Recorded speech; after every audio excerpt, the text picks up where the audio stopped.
Imagine you're standing in a crowded room. Someone insults you, or perhaps a colleague undermines your work.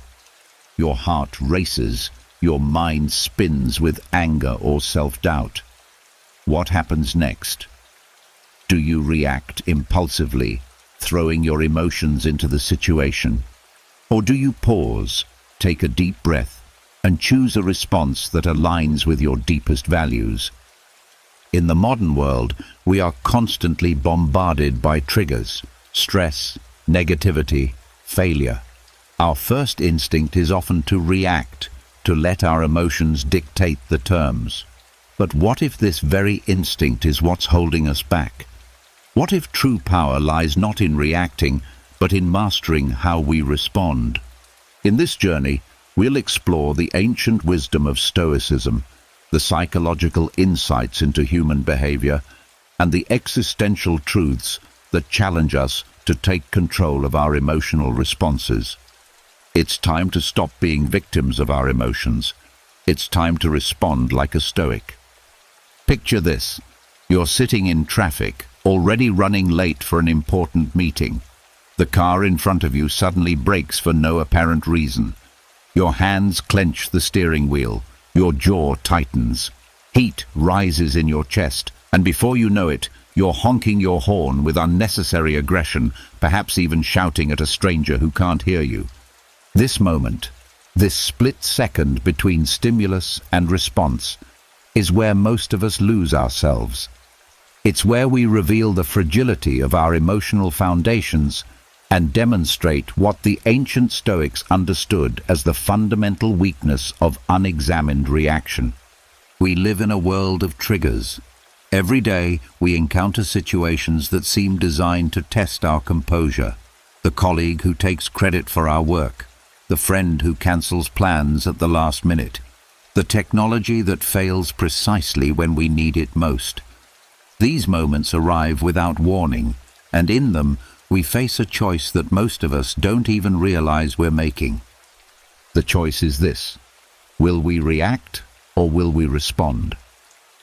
The difference between these two approaches is profound, though it may seem subtle at first glance. A reaction is immediate, emotional, and often regrettable. It springs from our most primitive impulses, the fight-or-flight mechanism that served our ancestors well when facing physical threats, but serves us poorly in the complex social and professional landscapes of modern life. A response, on the other hand, is considered intentional and aligned with our deeper values. It emerges from a place of strength rather than weakness, wisdom rather than impulse.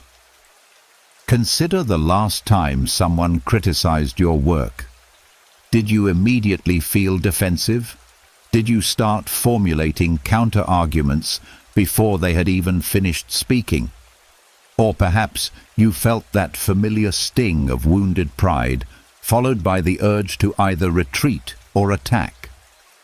These are natural human reactions, but they are also manifestations of what the Stoics called weak judgments, automatic emotional responses that we've never examined or questioned. Marcus Aurelius, writing in his Meditations while managing the vast Roman Empire, understood this struggle intimately. He reminded himself daily that you have power over your mind, not outside events. Realize this, and you will find strength. He wasn't writing for posterity. He was writing to himself, struggling with the same human tendency toward reactive emotion that we all face. The trigger of weakness lies not in the external event itself, but in our untrained response to it. When someone cuts us off in traffic, the weakness isn't in their poor driving, it's in our choice to let their actions dictate our emotional state. When we receive harsh feedback, the weakness isn't in the criticism, it's in our inability to separate our sense of self-worth from external opinions. This is perhaps the most liberating realization in all of philosophy. Events themselves are emotionally neutral. A rainstorm is neither good nor bad. It simply is. A criticism is neither devastating nor irrelevant. It simply is. The emotional charge we assign to these events comes entirely from us, from the stories we tell ourselves about what they mean and how they affect us. But here's what makes this realization both liberating and challenging. If we are the source of our emotional reactions, then we are also responsible for them. We can no longer blame our bad mood on traffic, our anxiety on work pressure, or our anger on other people's behavior. The buck stops with us, in the sovereignty of our own minds. This responsibility might feel overwhelming at first. Many of us have spent years, perhaps decades, living as emotional victims of circumstance. We've developed elaborate narratives about how the world affects us, how certain people make us feel certain ways, how specific situations cause our stress or happiness. Accepting responsibility for our emotional state means dismantling these narratives and acknowledging a more complex truth. We are not passive recipients of emotional experience, but active participants in creating it. The ancient Stoics understood that this realization is the first step toward emotional freedom. Epictetus, who spent years as a slave before becoming one of history's most influential philosophers, taught his students to distinguish between what is up to us and what is not up to us. This simple distinction forms the foundation of all Stoic practice and the antidote to weak reactions. What is up to us? Our judgments, our choices, our responses, our values, our character. What is not up to us? Nearly everything else. Other people's behavior, the weather, the economy, the past, the future, our reputation, our health, and ultimately, most of the external circumstances of our lives. When we try to control what is not up to us, we set ourselves up for frustration, anger, and disappointment. When we focus our energy on what is up to us, we discover a realm of genuine power and influence. This shift in focus is not merely philosophical, it's profoundly practical. Imagine approaching that traffic jam with this understanding. The delay is not up to you, but your response to it is. The behavior of other drivers is not up to you, but your emotional state is. The fact that you might be late is not entirely up to you, but how you handle that lateness with grace or with stress absolutely is. This doesn't mean becoming passive or accepting injustice. It means choosing our battles wisely and fighting them from a position of inner strength rather than reactive weakness. It means developing what we might call response ability, the ability to choose our responses rather than being controlled by them. The trigger of weakness, then, is not the external provocation, but our unconscious habit of reacting without reflection. Every moment of provocation is actually an opportunity, an invitation to practice the kind of strength that the Stoics called virtue. But to accept this invitation, we must first become aware that we're receiving it. Sarah stares at her phone screen, reading the email for the third time. Her boss has rejected her proposal, again. The familiar cascade begins. First, the sharp intake of breath, then the heat rising in her cheeks, followed by the racing thoughts of everything she should have said differently. Within minutes, she spiraled into a mental storm of self-doubt, resentment, and anxiety about her future at the company. By evening, Sarah has snapped at her partner, stress-eaten her way through a bag of chips, and spent 2 hours scrolling social media instead of working on the revised proposal. The original setback, 10 minutes of reading and processing, has consumed her entire day and affected everyone around her. This is the true cost of emotional chaos. It never stays contained. When we allow weak reactions to govern our responses, we don't just experience a momentary upset. We initiate a cascade of consequences that ripple through every aspect of our lives.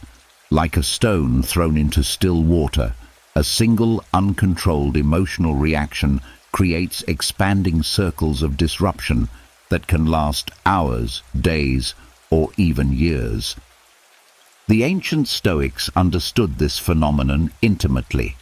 Seneca, in his letters to his friend Lucilius, wrote extensively about how unchecked emotions compound suffering. He observed that we often suffer more in imagination than in reality, creating elaborate mental scenarios of doom based on single moments of adversity. What begins as a simple external event becomes, through our reactive thinking, a complex internal drama that consumes our peace and clarity. Modern neuroscience has validated what the Stoics intuited. Emotional reactivity literally changes our brain chemistry. When we experience intense negative emotions, our bodies flood with stress hormones like cortisol and adrenaline. These chemicals, designed for short-term survival responses, wreak havoc when they become chronic residents in our system. Consider the physiology of a typical reactive episode. Your boss sends a critical email. Within milliseconds, your amygdala, the brain's alarm system, has triggered a stress response. Your heart rate increases, your breathing becomes shallow, your muscles tense. Cortisol floods your bloodstream, temporarily shutting down non-essential functions like digestion and immune response, while heightening your focus on the perceived threat. In a life-or-death situation, this response could save your life. But your boss's email, while unpleasant, poses no physical danger. The crisis response system that evolution designed to help you escape from predators is now being triggered by PowerPoint presentations and performance reviews. Your body is preparing for a physical battle while you sit in an office chair, creating a fundamental mismatch between your biological response and your actual circumstances. The immediate cost is clear: stress, anxiety, physical tension, clouded judgment. But the hidden costs are far more significant. Chronic emotional reactivity literally rewires your brain, making you more sensitive to future triggers and more likely to default to reactive patterns. Each time you respond to stress with emotional chaos, you strengthen the neural pathways that make such chaos more probable in the future.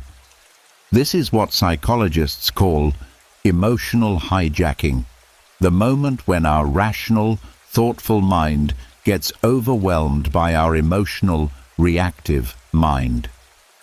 During these episodes, we lose access to our higher cognitive functions. We can't think clearly, make good decisions, or respond appropriately to complex situations. We become, in essence, temporarily less intelligent. The social costs are equally devastating. Emotional reactivity is contagious. When we're in a state of emotional chaos, we spread that chaos to everyone around us. Our families bear the brunt of our displaced frustrations, our colleagues walking on eggshells around our unpredictable moods.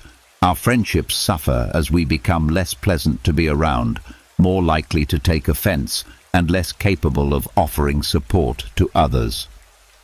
Viktor Frankl, writing from his experience in Nazi concentration camps, observed that even in the most extreme circumstances, people retained the freedom to choose their response. He watched fellow prisoners who maintained their dignity and compassion despite unimaginable suffering, and others who, in much less severe circumstances, became bitter and cruel. The difference wasn't in their external situations, but in their internal responses to those situations. Frankl's insight reveals perhaps the cruelest irony of emotional reactivity. We often create more suffering for ourselves than our actual circumstances warrant. A harsh word from a colleague becomes a week of rumination. A social awkwardness becomes months of self-consciousness. A professional setback becomes years of diminished confidence. We take temporary external events and convert them into permanent internal states. The financial costs of emotional chaos are also real and measurable. Studies show that emotionally reactive employees are less productive, more likely to make mistakes, and more prone to burnout. They take more sick days, have higher healthcare costs, and are more likely to leave their jobs. The inability to manage emotional responses literally costs money, both personally and organizationally. But perhaps the greatest cost of emotional chaos is the opportunity cost, what we miss when we're caught in reactive spirals. While Sarah spent her evening in stress and rumination, she could have been creating, connecting, learning, or growing. The hours we lose to emotional reactivity are hours we can never recover. The relationships damaged by our uncontrolled responses may never fully heal. The opportunities missed while we were too caught up in our emotional dramas to see them clearly represent the real tragedy of weak reactions. The Stoics had a term for this. They called it adding suffering to suffering. The original event, the criticism, the setback, the disappointment, is often brief and manageable. But our reactive response to that event can create weeks or months of additional suffering that serves no constructive purpose. Marcus Aurelius reminded himself, "Today I escaped anxiety." Or no, I discarded it because it was within me, in my own perceptions, not outside. This wasn't positive thinking or denial. It was a recognition that much of our suffering is self-created and therefore self-controllable. The cost of chaos is not just personal, it's generational.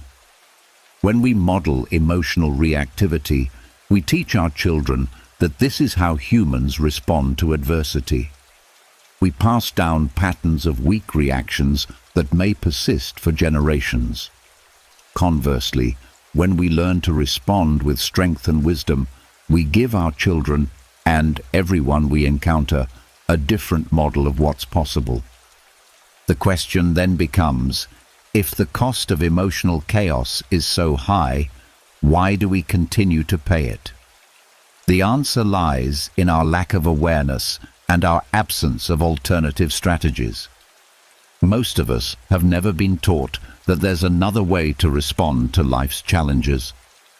We've never been shown what emotional strength looks like in practice, but awareness is the first step toward change. Once we truly understand the cost of chaos, not just intellectually but viscerally, we become motivated to seek a different path.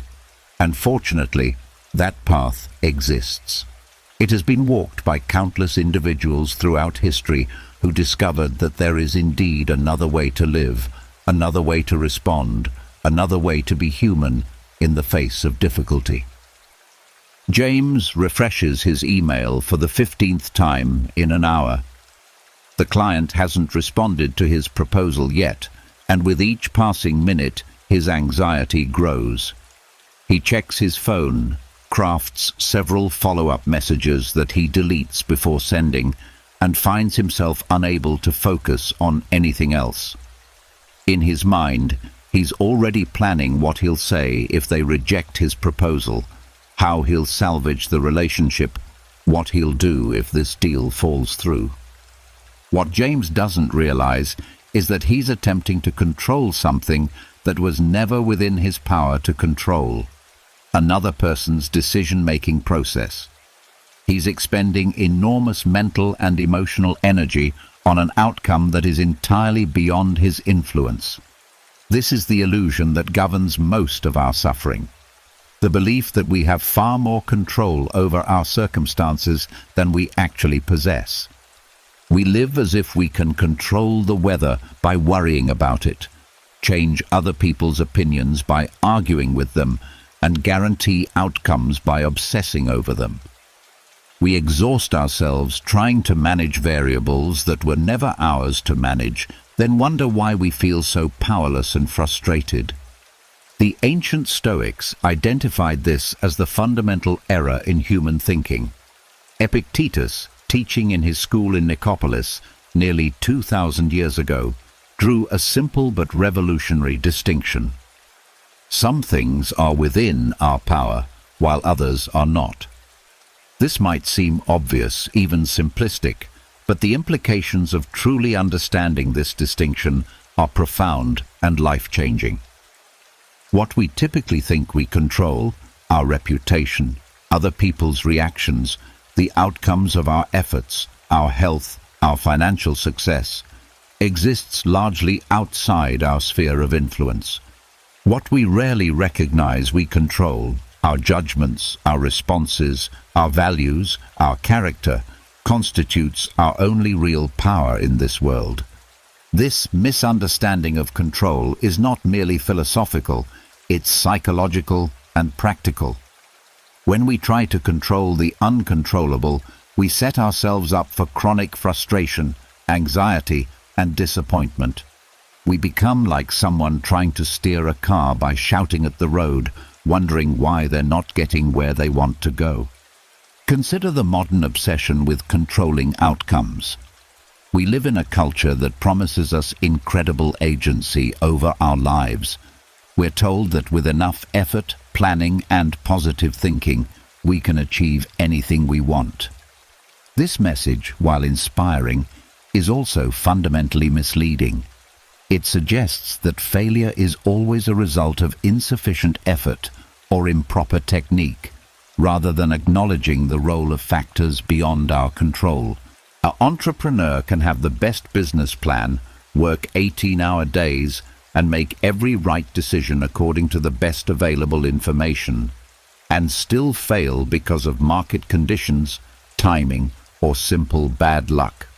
A student can study diligently and still perform poorly on a test because they're having an off day or the test covers material they hadn't anticipated. A parent can do everything right and still watch their child make destructive choices. The belief that we control outcomes leads to what psychologists call the fundamental attribution error. When we succeed, we attribute it to our skill and effort. When we fail, we either blame external circumstances or assume we didn't try hard enough. When others succeed, we often attribute it to luck. When others fail, we assume they didn't work hard enough.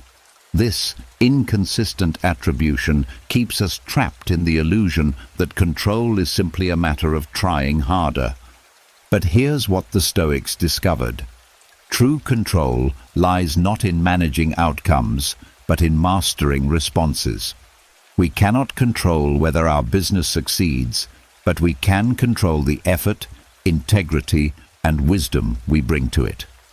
We cannot control whether people like us, but we can control whether we're worthy of being liked. We cannot control whether we get sick, but we can control how we respond to illness. This shift in focus from outcomes to responses is liberating in a way that's difficult to appreciate until you experience it. When James finally stops refreshing his email and instead focuses on preparing excellent work for his next client, he regains his power. When Sarah stops ruminating about her boss's reaction and instead focuses on improving her proposal, she reclaims her agency. The illusion of control manifests in countless ways throughout our daily lives. We try to control traffic by getting angry at it. We try to control other people's moods by walking on eggshells around them. We try to control the future by worrying about it. We try to control the past by ruminating about it. All of these efforts are not just futile, they're counterproductive, creating stress and anxiety while solving nothing. Marcus Aurelius, despite being the most powerful man in the ancient world, understood the limits of control better than most. He wrote, "You have power over your mind, not outside events. Realize this, and you will find strength." This wasn't the wishful thinking of someone who had never faced real challenges. It was the hard-won wisdom of a man who had dealt with plague, war, betrayal, and personal loss while managing an empire. The Stoic understanding of control is not passive resignation. It's not about giving up on goals or accepting injustice. It's about directing our energy where it can actually make a difference.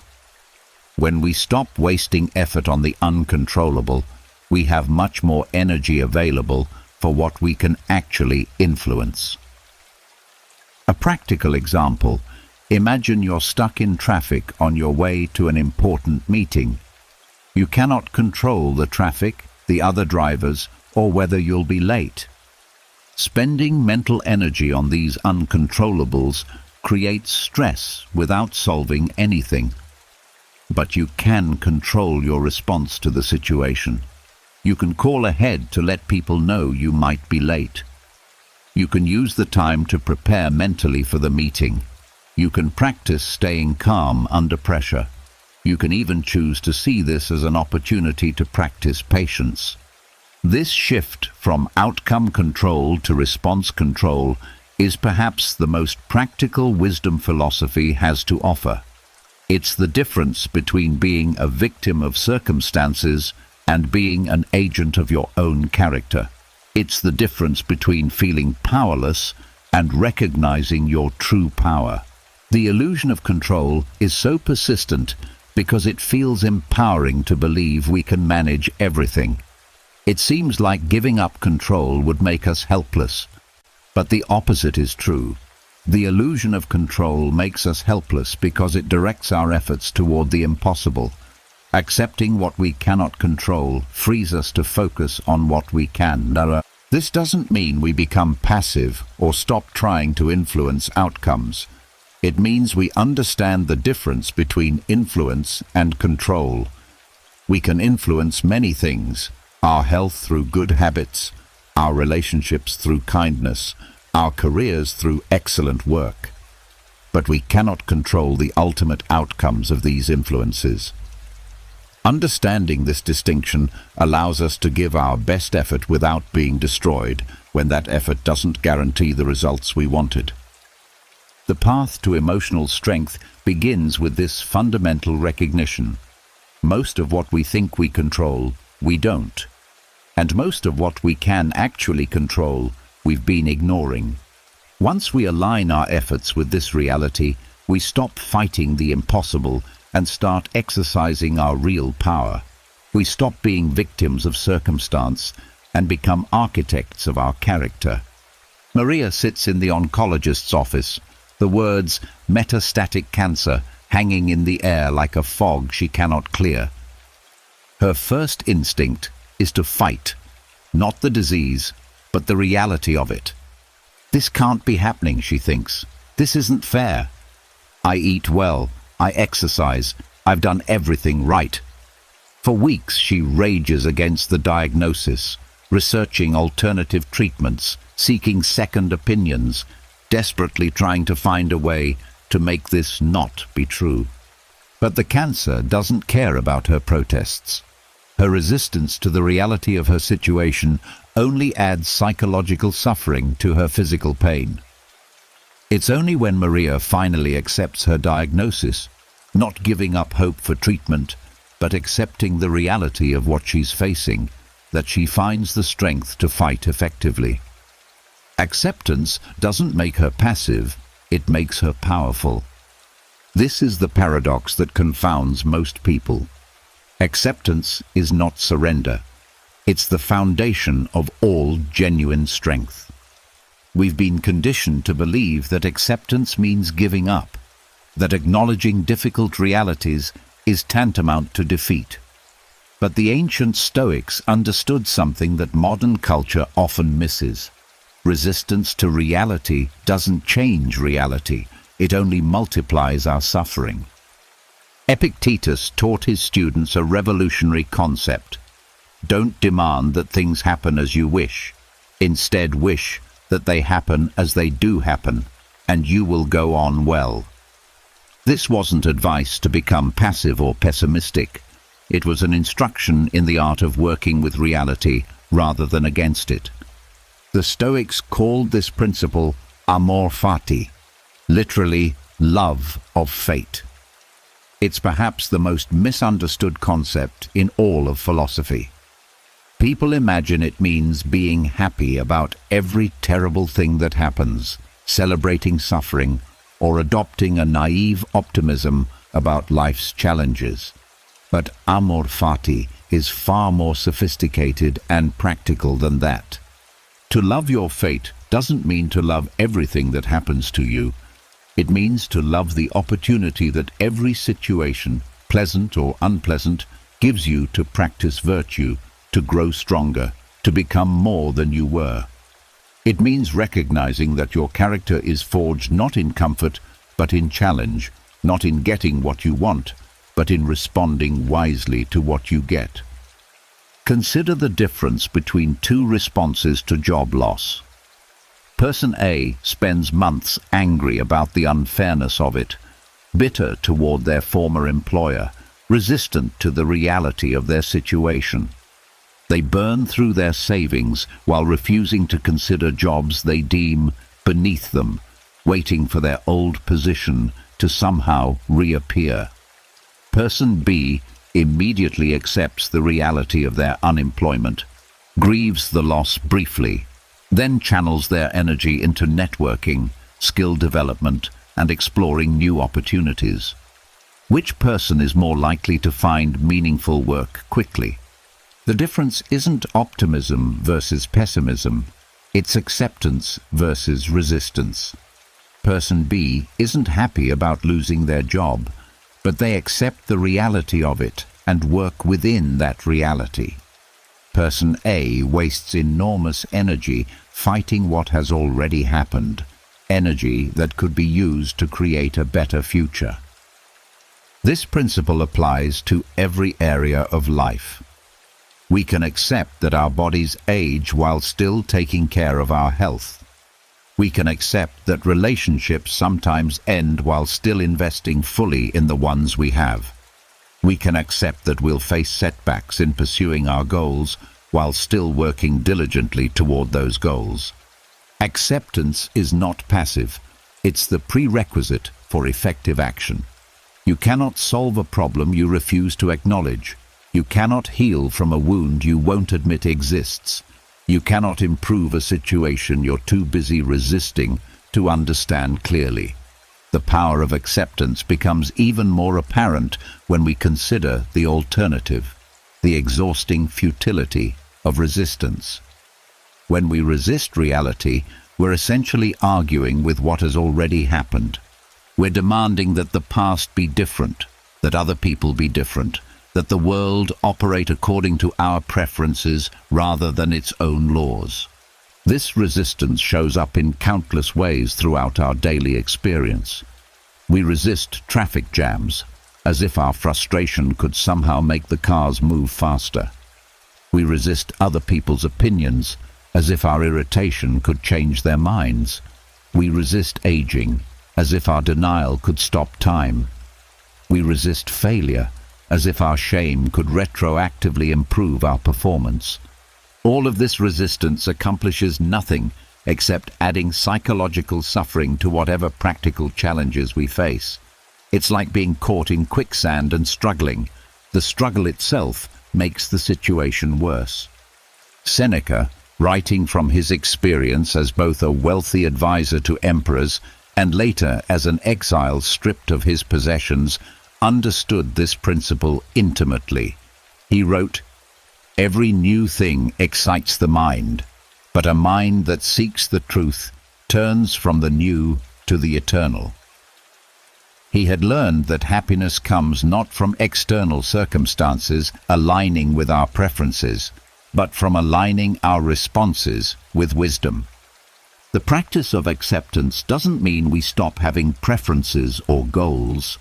It means we hold those preferences lightly, understanding that our well-being doesn't depend on getting what we want.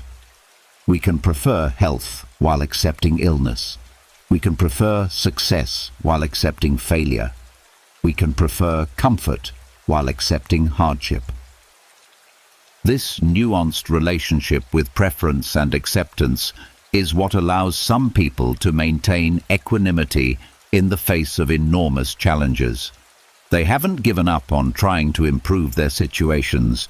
They've given up on demanding that their situations be different than they are. Consider how this applies to relationships. We can accept that our partners have flaws while still encouraging their growth. We can accept that our children will make mistakes while still providing guidance. We can accept that our friends sometimes disappoint us while still valuing their friendship. Acceptance allows us to love people as they are rather than as we wish they were, which paradoxically creates more space for positive change than criticism or resistance ever could. The power of acceptance is ultimately the power of reality. When we accept what is, we align ourselves with truth rather than fighting against it. We stop wasting energy on impossible battles and focus on possible victories. We stop being victims of our circumstances and become students of them. This doesn't mean we become passive observers of our lives. It means we become active participants who understand the rules of the game. We can't control the cards we're dealt, but we can learn to play them skillfully. We can't control the weather, but we can dress appropriately. We can't control other people's behavior, but we can control our responses to it. Marcus Aurelius, facing plague and war and betrayal, wrote in his journal, "Accept the things to which fate binds you, and love the people with whom fate associates you." This wasn't resigned fatalism, it was active engagement with reality. He understood that strength comes not from getting what we want, but from making the best of what we get. The practice of acceptance begins with small things. Instead of cursing the rain, we can accept it and appreciate what it brings to the world. Instead of resenting a difficult colleague, we can accept them as an opportunity to practice patience. Instead of fighting insomnia, we can accept wakefulness as a chance for reflection or creativity. As we develop this capacity for acceptance in small matters, we build the strength to face larger challenges with equanimity. We discover that acceptance doesn't make us weak, it makes us anti-fragile, able to not just survive difficulties, but to be strengthened by them. David used to pride himself on his passion. When he cared about something, everyone knew it. His voice would rise, his gestures would become animated, his emotions would fill the room. He saw this as authenticity, as being real in a world of fake pleasantries. But gradually, he began to notice the pattern.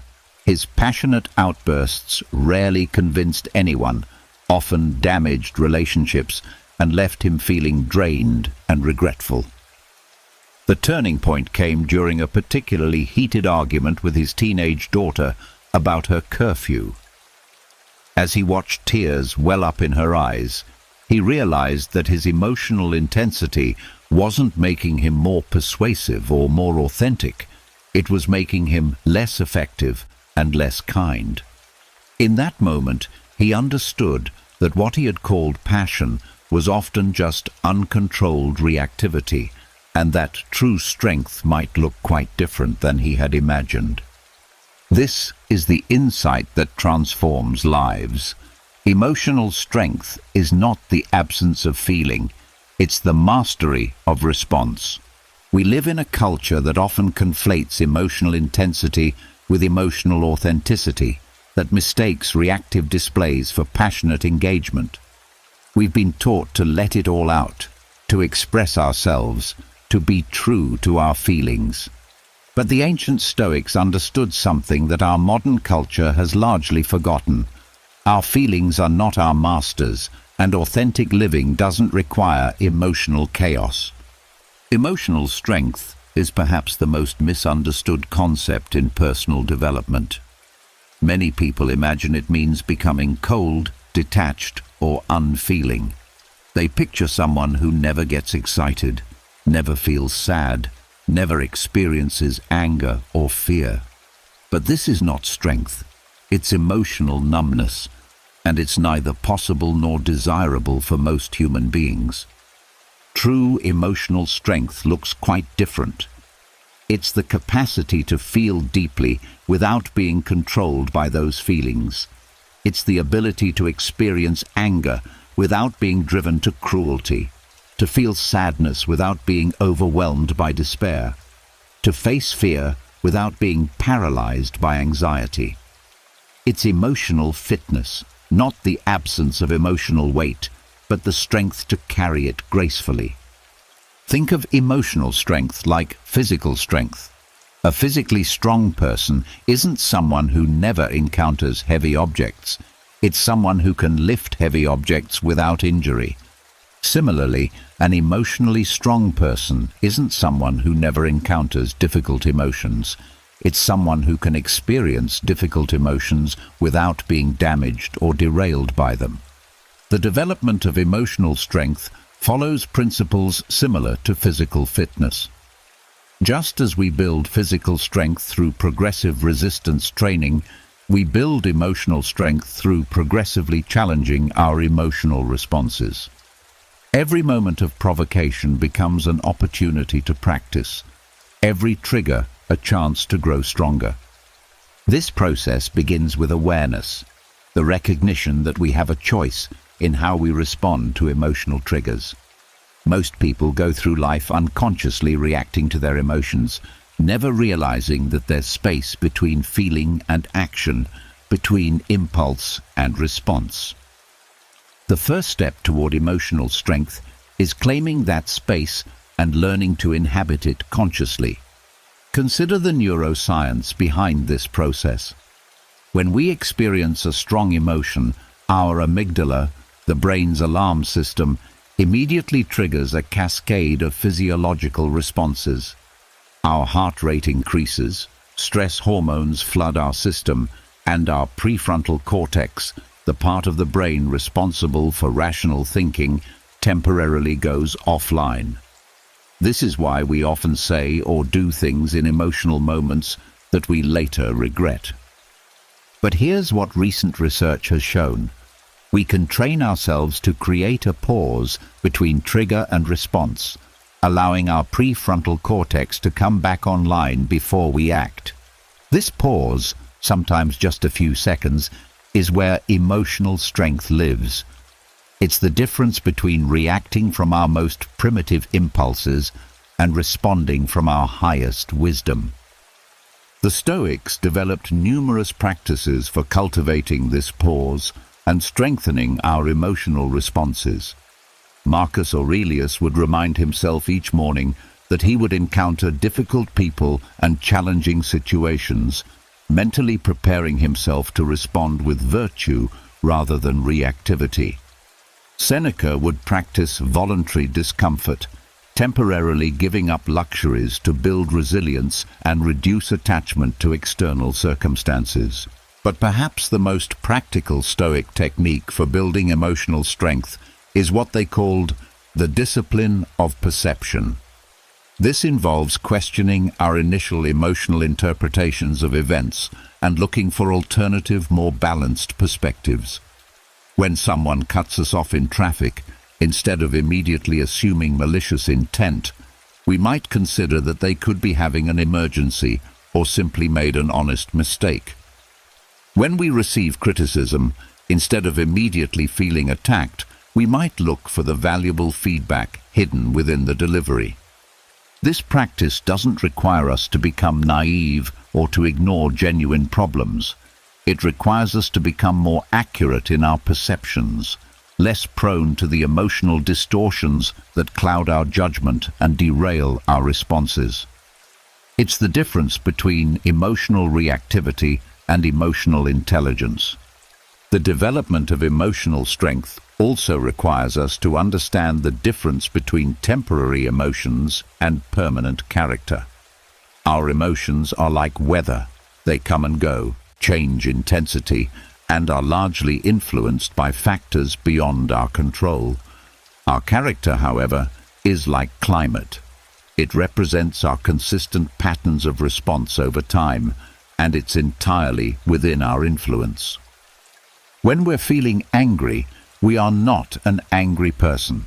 We're a person experiencing anger. When we're feeling anxious, we are not an anxious person. We're a person experiencing anxiety. This distinction might seem semantic, but it's profoundly practical. It reminds us that emotions are temporary experiences, not permanent identities, and that we always have the power to choose how we'll respond to whatever we're feeling. Building emotional strength also requires what psychologists call emotional granularity, the ability to distinguish between different emotional states and identify them accurately.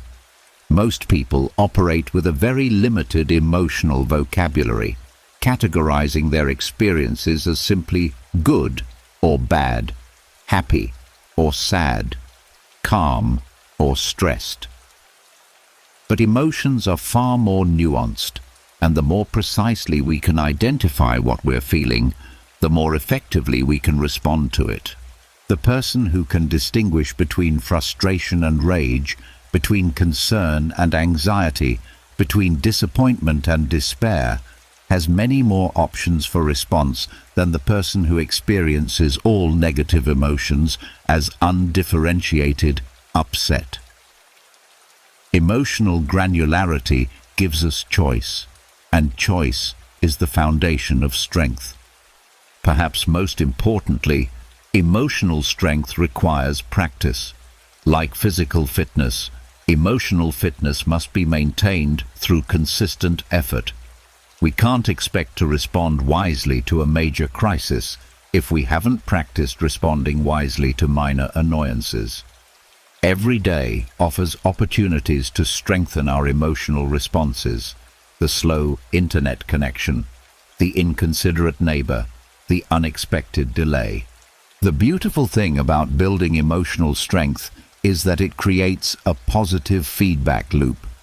The more we practice responding thoughtfully rather than reactively, the more confident we become in our ability to handle whatever life throws at us. This confidence, in turn, makes us less reactive to begin with.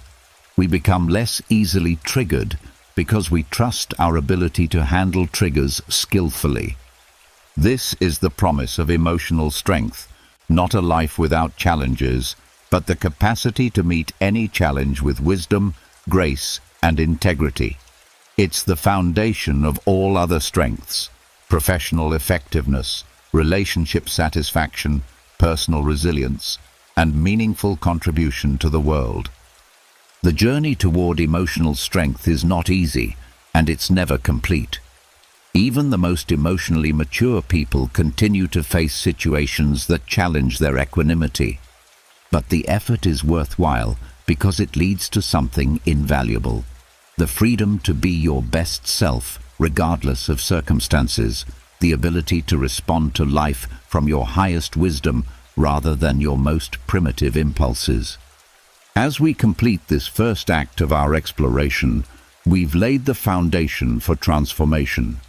We've seen the weakness of reactive emotion, understood the cost of emotional chaos, recognized the illusion of control, discovered the power of acceptance, and begun to glimpse what emotional strength might look like in practice.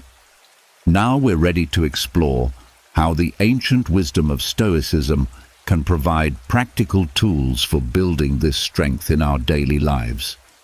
Picture a compass that always points true north, regardless of magnetic interference, weather conditions, or rough terrain. This is what the ancient Stoics created when they identified the four cardinal virtues: an unwavering moral compass that could guide human behavior through any circumstance, any challenge, any storm life might bring. These virtues, wisdom, courage, justice, and temperance, were not abstract philosophical concepts to be debated in academic halls. They were practical tools for living, forged in the furnace of real human experience and tested against the hardest challenges life could offer. In our journey from emotional reactivity to stoic strength, we need more than just an understanding of what's wrong with weak reactions. We need a positive vision of what strong responses look like in practice. We need a framework for action, a blueprint for character, a set of principles that can transform our daily choices from unconscious reactions into conscious expressions of our highest selves. The 4 Stoic virtues provide exactly this framework.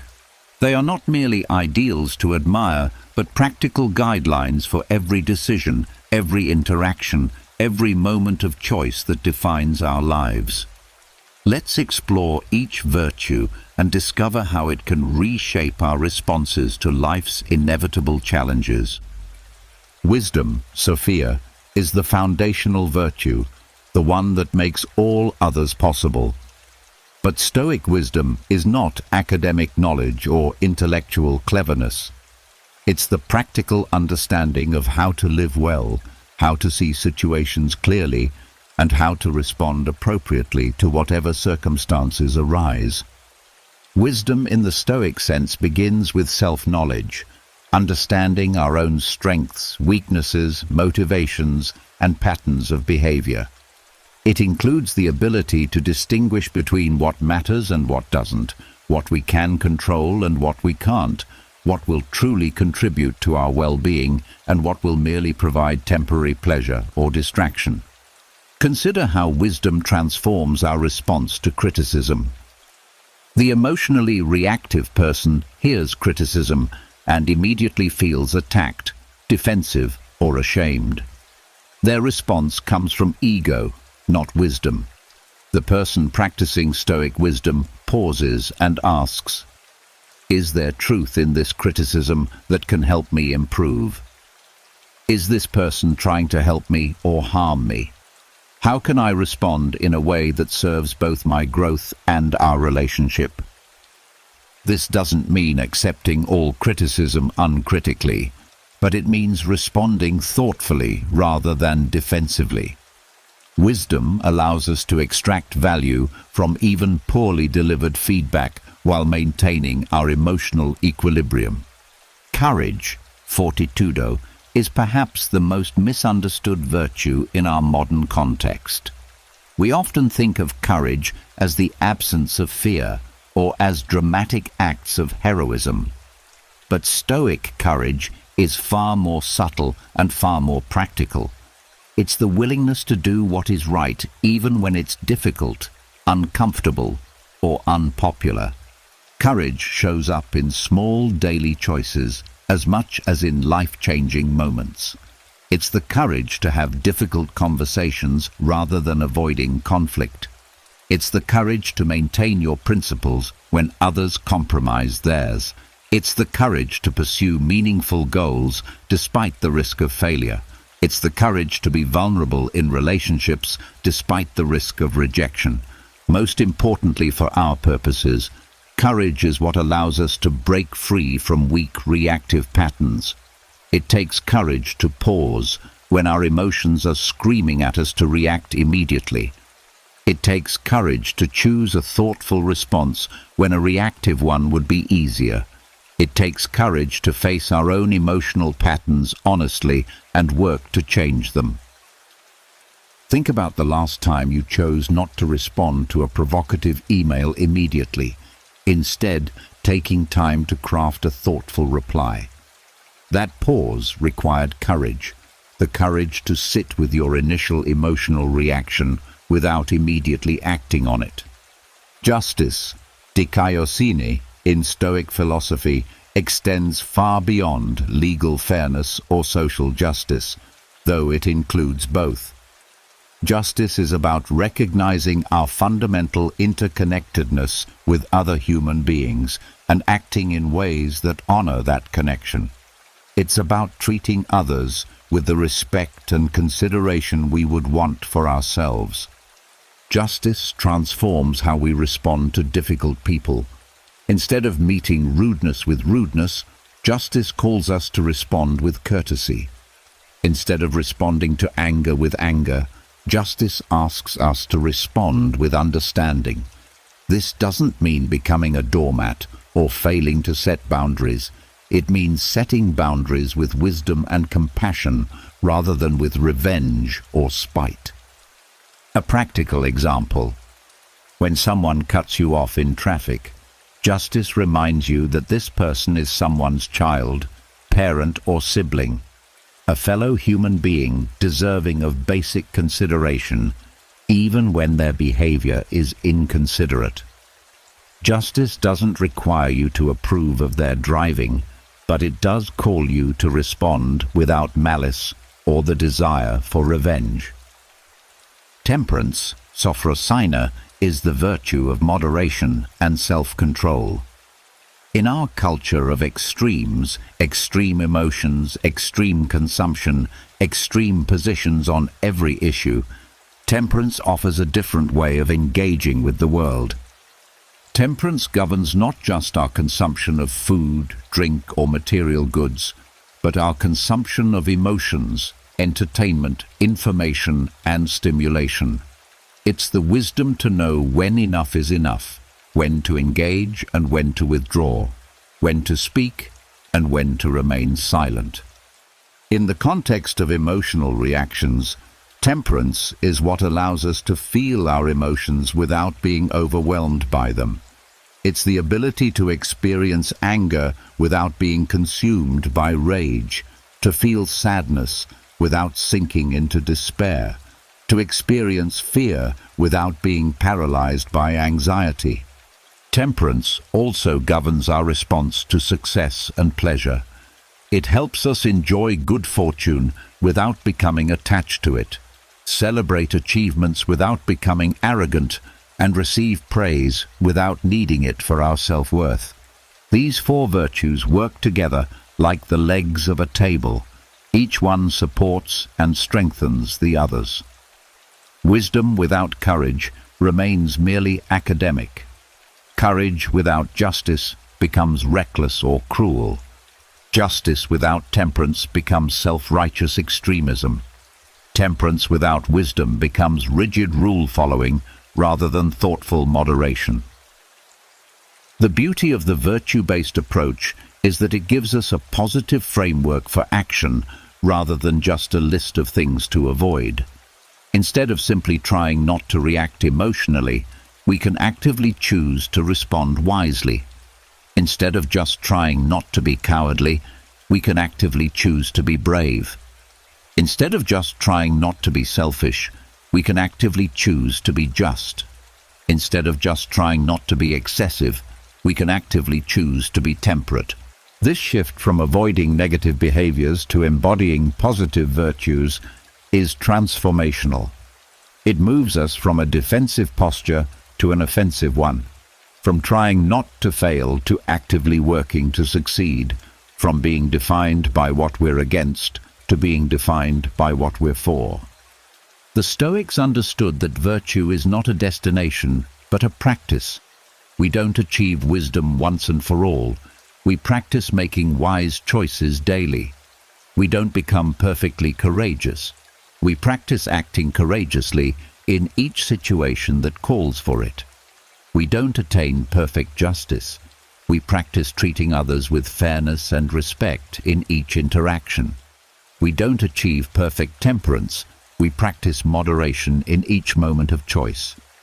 This practice-based approach makes virtue accessible to everyone, regardless of their starting point. You don't need to be naturally wise to practice wisdom. You don't need to be naturally brave to practice courage. You don't need to be naturally fair-minded to practice justice. You don't need to be naturally moderate to practice temperance. Each challenging situation becomes an opportunity to practice virtue. Each difficult person becomes a chance to practice justice. Each fear-inducing circumstance becomes an opportunity to practice courage. Each temptation becomes a chance to practice temperance. Each complex problem becomes an opportunity to practice wisdom. The four virtues provide us with what psychologists call implementation intentions, specific guidelines for how to behave in specific situations. Instead of relying on willpower or hoping our emotions will guide us correctly, we have a clear framework for making choices that align with our highest values. When we face a challenging situation, we can ask ourselves, what would wisdom look like here? How can I respond courageously? What does justice require of me? How can I practice temperance? These questions shift our focus from our emotional reactions to our character choices, from what we're feeling to who we want to be. This is the practical power of the Stoic virtues. They transform every moment of challenge into a moment of opportunity, every difficulty into a chance for growth, every problem into a laboratory for character development.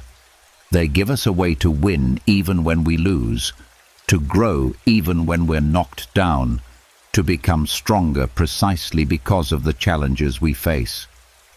Robert sits in his office at 2 a.m., obsessively revising a presentation for the third time. His mind races through possible objections his colleagues might raise, imagining scenarios where his ideas are rejected, his competence questioned, his career trajectory derailed. He's spending enormous mental energy trying to control variables that are ultimately beyond his influence. Other people's opinions, their emotional states, their decision-making processes, even their attention levels during his presentation. Meanwhile, he's neglecting the one thing that is entirely within his control, the quality of his preparation and the integrity of his effort. By the time he gives his presentation, he's exhausted from trying to manage the unmanageable and hasn't adequately focused on what he could actually influence. This scenario illustrates one of the most common sources of human suffering: the misallocation of our mental and emotional energy toward things we cannot control while neglecting things we can. The Stoic principle known as the dichotomy of control is perhaps the most practical and immediately applicable wisdom in all of philosophy. It's elegantly simple in concept, yet revolutionary in application. Focus your energy only on what you can actually control and accept everything else with equanimity. Epictetus, who understood powerlessness intimately from his years as a slave, taught this principle with the authority of lived experience. He divided all of existence into two categories: what is up to us and what is not up to us. This distinction, he argued, is the foundation of all wisdom and the key to all tranquility. What is up to us? Our judgments, our decisions, our responses, our values, our character, our effort, our attention, our intentions. What is not up to us? Almost everything else. Other people's behavior, the outcomes of our efforts, our health, our reputation, the past, the future, natural disasters, economic conditions, other people's opinions of us. This might seem like a harsh restriction of our power, but it's actually the opposite. It's a clarification of where our real power lies. Most people spend their lives trying to control things that are fundamentally uncontrollable while neglecting to exercise control over the things that are entirely within their influence. Consider the profound liberation this principle offers. Right now, you might be worried about what someone thinks of you, but their opinion is not up to you, it's up to them. What is up to you is whether you're worthy of their good opinion, whether you treat them with respect and kindness, whether you act with integrity in your interactions with them. When you focus on what's up to you rather than what's up to them, you reclaim your power and peace of mind. The dichotomy of control doesn't mean we become passive about outcomes we care about. It means we understand the difference between influence and control. We can influence many things without controlling them. A teacher can influence their students' learning but cannot control it. A parent can influence their child's development but cannot control it. An employee can influence their career trajectory but cannot control it. Understanding this distinction allows us to give our best effort toward outcomes we care about without being devastated when those outcomes don't match our hopes. We can work diligently for a promotion while accepting that the decision ultimately lies with others. We can invest fully in a relationship while accepting that we cannot control another person's feelings or choices. This principle is particularly powerful when applied to emotional reactions. You cannot control what happens to you, but you can control how you interpret and respond to what happens to you. You cannot control other people's behavior, but you can control whether their behavior dictates your emotional state. You cannot control whether you experience setbacks, but you can control whether those setbacks defeat you or strengthen you. Let's examine how this works in practice across different areas of life. In professional situations, you cannot control whether you get promoted, but you can control the quality of your work. You cannot control your boss's mood, but you can control your response to their mood. You cannot control market conditions, but you can control how well you prepare for different scenarios. You cannot control whether your ideas are accepted, but you can control how thoughtfully you present them. In relationships, you cannot control whether someone loves you, but you can control whether you're worthy of love. You cannot control how others treat you, but you can control how you treat others. You cannot control whether relationships last, but you can control the effort and kindness you bring to them. You cannot control other people's emotions, but you can control your emotional response to their emotions. In health and aging, you cannot control whether you get sick, but you can control many of the factors that influence your health. You cannot control aging, but you can control how you age. You cannot control your genetic predispositions, but you can control many of the lifestyle factors that influence how those predispositions express themselves. In financial matters, you cannot control market performance, but you can control your saving and spending habits. You cannot control economic downturns, but you can control how well you prepare for them. You cannot control your employer's financial decisions, but you can control your professional development and the value you provide. The practical application of this principle requires constant mindfulness.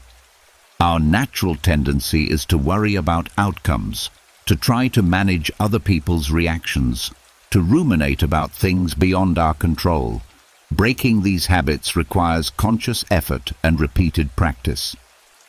One powerful technique is to regularly ask yourself, is this within my control or outside my control? When you find yourself anxious about something, pause and categorize it. If it's outside your control, practice accepting it. If it's within your control, focus your energy on taking appropriate action. Another useful practice is to reframe goals in terms of what you can control. Instead of, I want to get promoted, try, I want to do excellent work and develop the skills that make me promotable. Instead of, I want people to like me, try, I want to be the kind of person who is worthy of being liked. Instead of, I want my presentation to be well received, try, I want to prepare thoroughly and present with clarity and confidence. This reframing isn't just semantic, it's psychological. When our goals are framed in terms of what we can control, we feel more empowered and less anxious.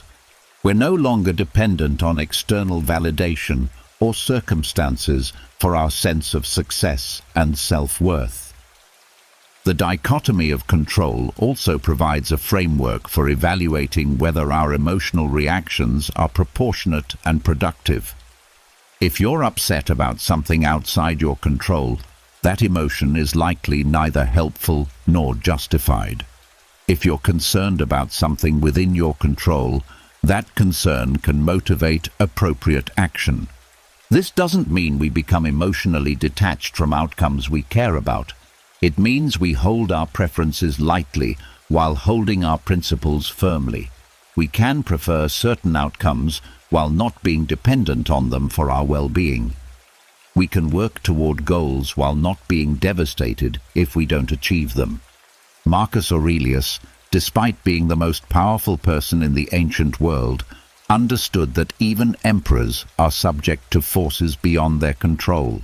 He wrote, "You have power over your mind, not outside events."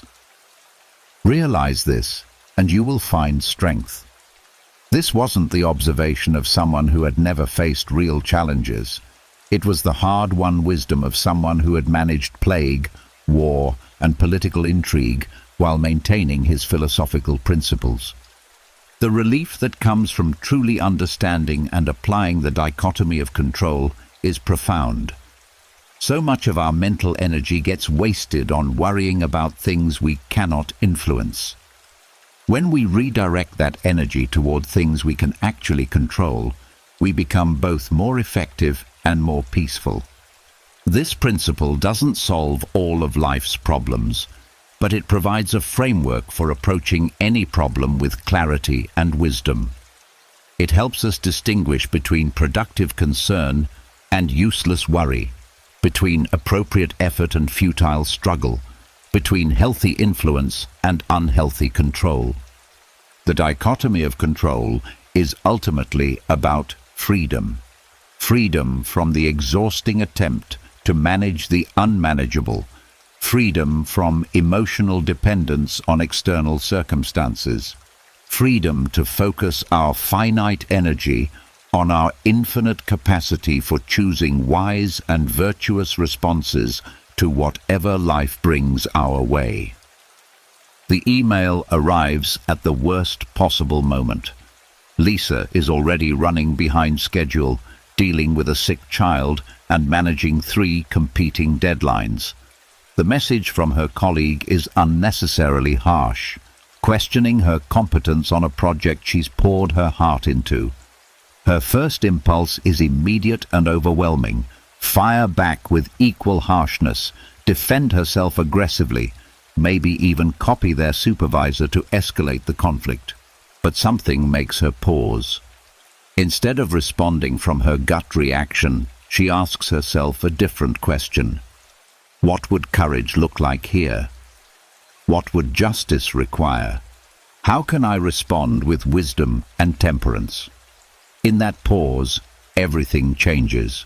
Her response, when it comes, is firm but respectful, addressing the substantive issues while maintaining the relationship.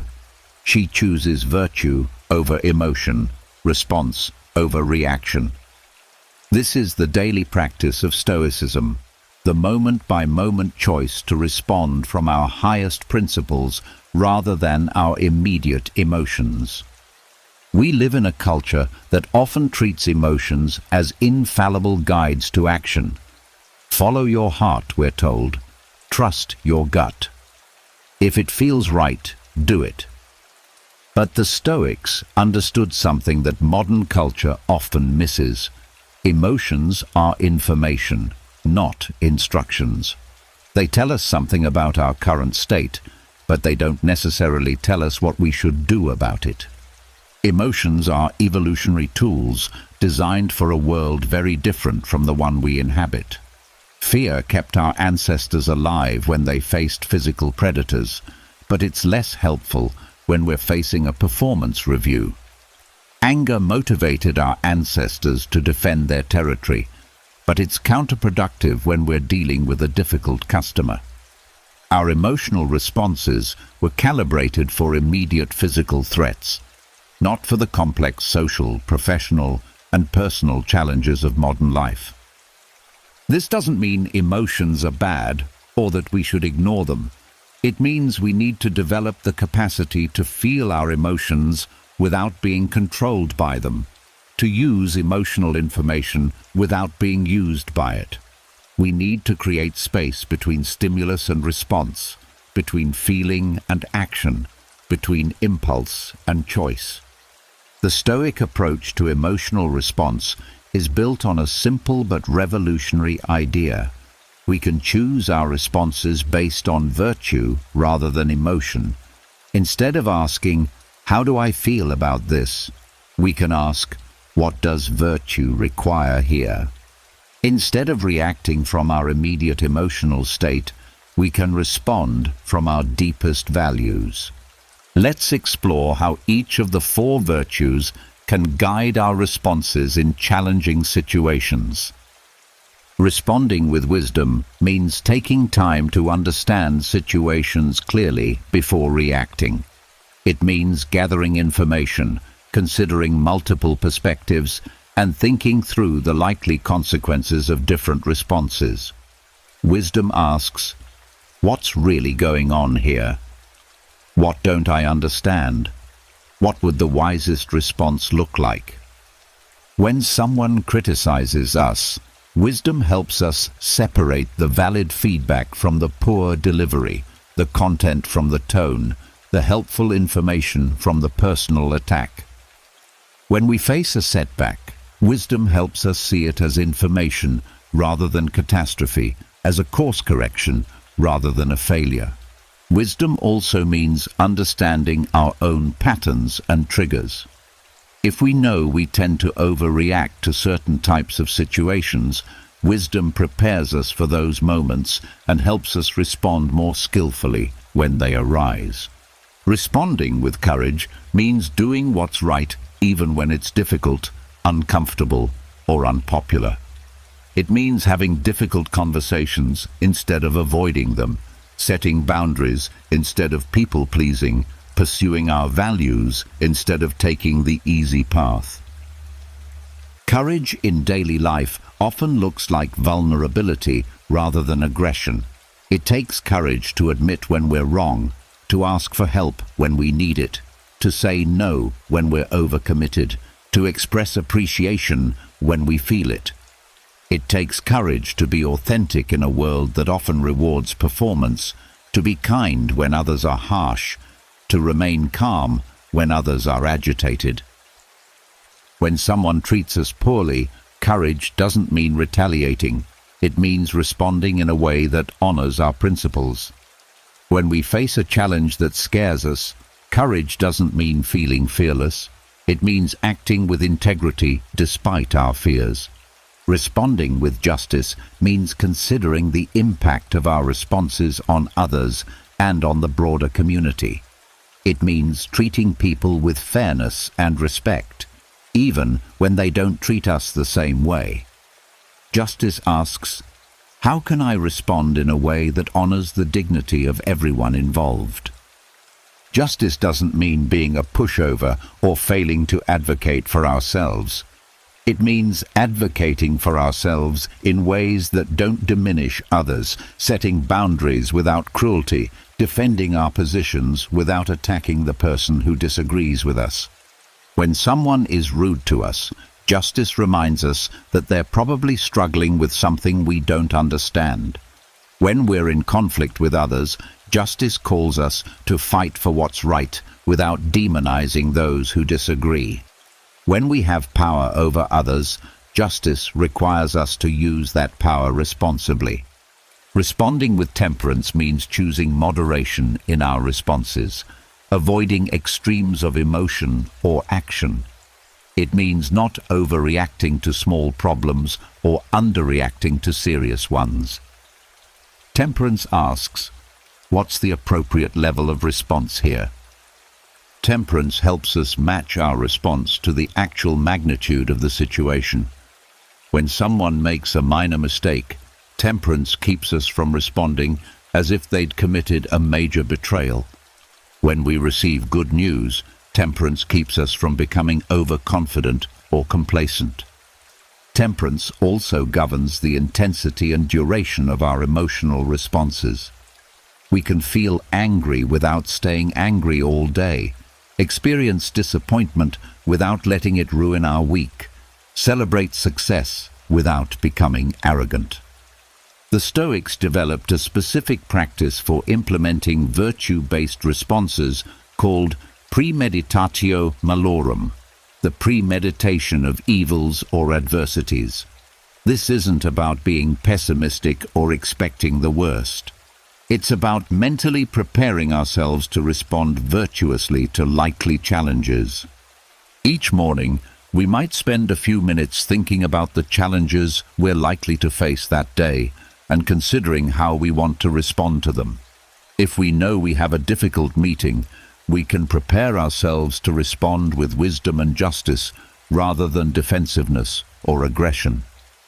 If we know we'll be dealing with a challenging person, we can commit in advance to responding with patience and understanding.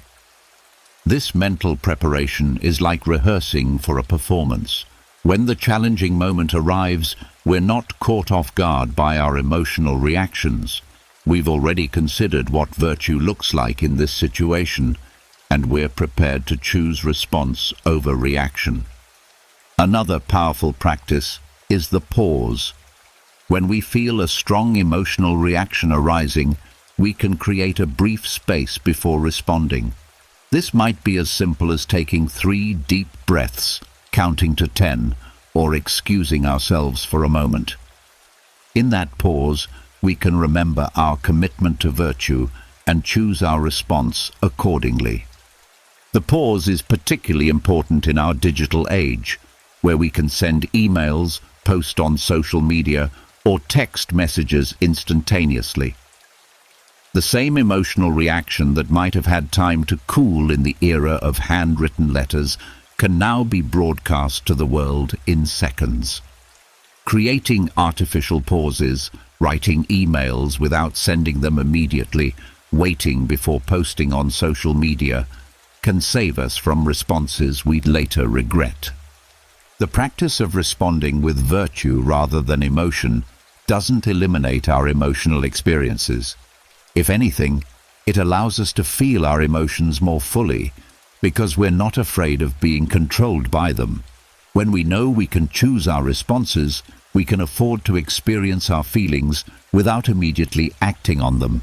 This approach also leads to better outcomes in most situations. Responses based on virtue tend to be more effective than responses based on emotion. They preserve relationships, solve problems more effectively, and align with our long-term interests rather than just our immediate impulses. Perhaps most importantly, choosing virtue over emotion allows us to maintain our integrity regardless of how others behave. We can be kind even when others are cruel, honest even when others are deceptive, calm even when others are agitated. Our character becomes independent of our circumstances, our principles unshakable regardless of external pressures. This is the profound freedom that comes from virtue-based living, the ability to be your best self regardless of what others do, to respond from your highest values no matter what emotions you're experiencing, to maintain your integrity even in the most challenging circumstances. Margaret sits in her car in the hospital parking lot, having just received her mother's diagnosis of early-stage dementia.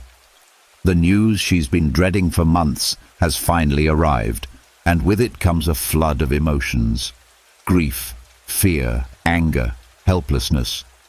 But instead of being swept away by this emotional tsunami, she takes a deep breath and closes her eyes. She doesn't try to push away her feelings or pretend they don't exist. Instead, She observes them with gentle awareness, like watching clouds pass across the sky. "I'm feeling afraid," she acknowledges to herself. "I'm feeling sad. I'm feeling overwhelmed." She sits with these emotions, neither fighting them nor feeding them, until gradually she feels a deeper stillness emerge. Not the absence of feeling, but a steady presence that can hold all feelings without being destroyed by any of them. This is what the Stoics meant by inner peace, not the absence of disturbance, but the presence of an unshakable core that remains steady regardless of external circumstances. Inner peace is perhaps the most misunderstood goal in philosophy and psychology. Many people imagine it as a state of perpetual calm, a kind of emotional flatline where nothing ever bothers us. Others see it as a luxury available only to those who live sheltered lives, free from real challenges and responsibilities. But Stoic inner peace is neither emotional numbness nor naive optimism. It's something far more practical and achievable. True inner peace is the capacity to remain centered and grounded even in the midst of difficulty. It's the ability to experience strong emotions without being overwhelmed by them, to face uncertainty without being paralyzed by anxiety, to encounter loss without being destroyed by grief. It's not about avoiding life's storms, but about developing the inner stability to weather them with grace. The Stoics understood that peace comes not from controlling external circumstances, but from mastering our internal responses. Marcus Aurelius, dealing with plague, war, and political intrigue, wrote, "The universe is change. Our life is what our thoughts make it." He found peace not by avoiding challenges, but by cultivating a mind that could remain steady in the face of any challenge. The foundation of inner peace is what the Stoics called prosochi, continuous attention to the present moment and to our own mental states. This is remarkably similar to what we now call mindfulness, though the Stoic version is specifically focused on virtue and wisdom rather than just awareness for its own sake. Stoic mindfulness begins with observing our thoughts and emotions without immediately identifying with them. Instead of thinking, "I am angry," we learn to think, "I am experiencing anger." Instead of "I am anxious," we observe, "Anxiety is arising in my mind." This subtle shift in language reflects a profound shift in perspective, from being our emotions to having emotions, from being controlled by our mental states to observing them with some detachment. This practice of observation doesn't make us cold or unfeeling. It gives us space to choose how we want to respond to what we're feeling. When we're not completely identified with our emotions, we can experience them fully while still maintaining our capacity for wise action. The Stoics developed several specific practices for cultivating this inner observer and the peace that comes with it. The evening review was a daily practice where Stoics would reflect on the day's events, examining their responses and considering how they might have acted more in accordance with virtue. This wasn't self-criticism, but self-awareness, an honest assessment designed to promote growth rather than guilt. Seneca wrote to his friend Lucilius, "When the lamp is taken away and my wife has fallen silent, I examine the whole day and measure my actions and words, hiding nothing from myself and omitting nothing." This practice helped him maintain awareness of his patterns and progress in developing wisdom and virtue. Morning reflection involved preparing mentally for the day ahead, not by trying to control outcomes, but by committing to respond virtuously, regardless of what happened. Marcus Aurelius would remind himself each morning that he would encounter difficult people, unexpected challenges, and various provocations, and he would prepare himself to meet them with patience, wisdom, and goodwill. The view from above was a meditation practice where Stoics would imagine viewing their current problems from a cosmic perspective. Marcus Aurelius would envision himself from the perspective of the stars, seeing his troubles as tiny and temporary parts of a vast universe. This practice wasn't about minimizing real problems, but about maintaining perspective and avoiding the tunnel vision that anxiety often creates. Present moment. Awareness involved regularly returning attention to the current moment rather than getting lost in regrets about the past or anxieties about the future. The Stoics understood that suffering often comes not from present circumstances, but from our mental time travel, ruminating about what was or worrying about what might be. Modern neuroscience has validated many of these ancient practices. Regular meditation and mindfulness practice literally change the structure of the brain, strengthening areas associated with emotional regulation and weakening areas associated with anxiety and reactivity. The amygdala, our brain's alarm system, becomes less reactive. The prefrontal cortex, responsible for rational thinking and emotional regulation, becomes stronger and more active. But Stoic peace practices go beyond general mindfulness. They're specifically designed to cultivate virtue and wisdom along with awareness. This gives them a practical ethical dimension that pure mindfulness sometimes lacks. One particularly powerful Stoic practice is what we might call virtue checking. Regularly asking ourselves whether our current mental state is aligned with wisdom, courage, justice, and temperance.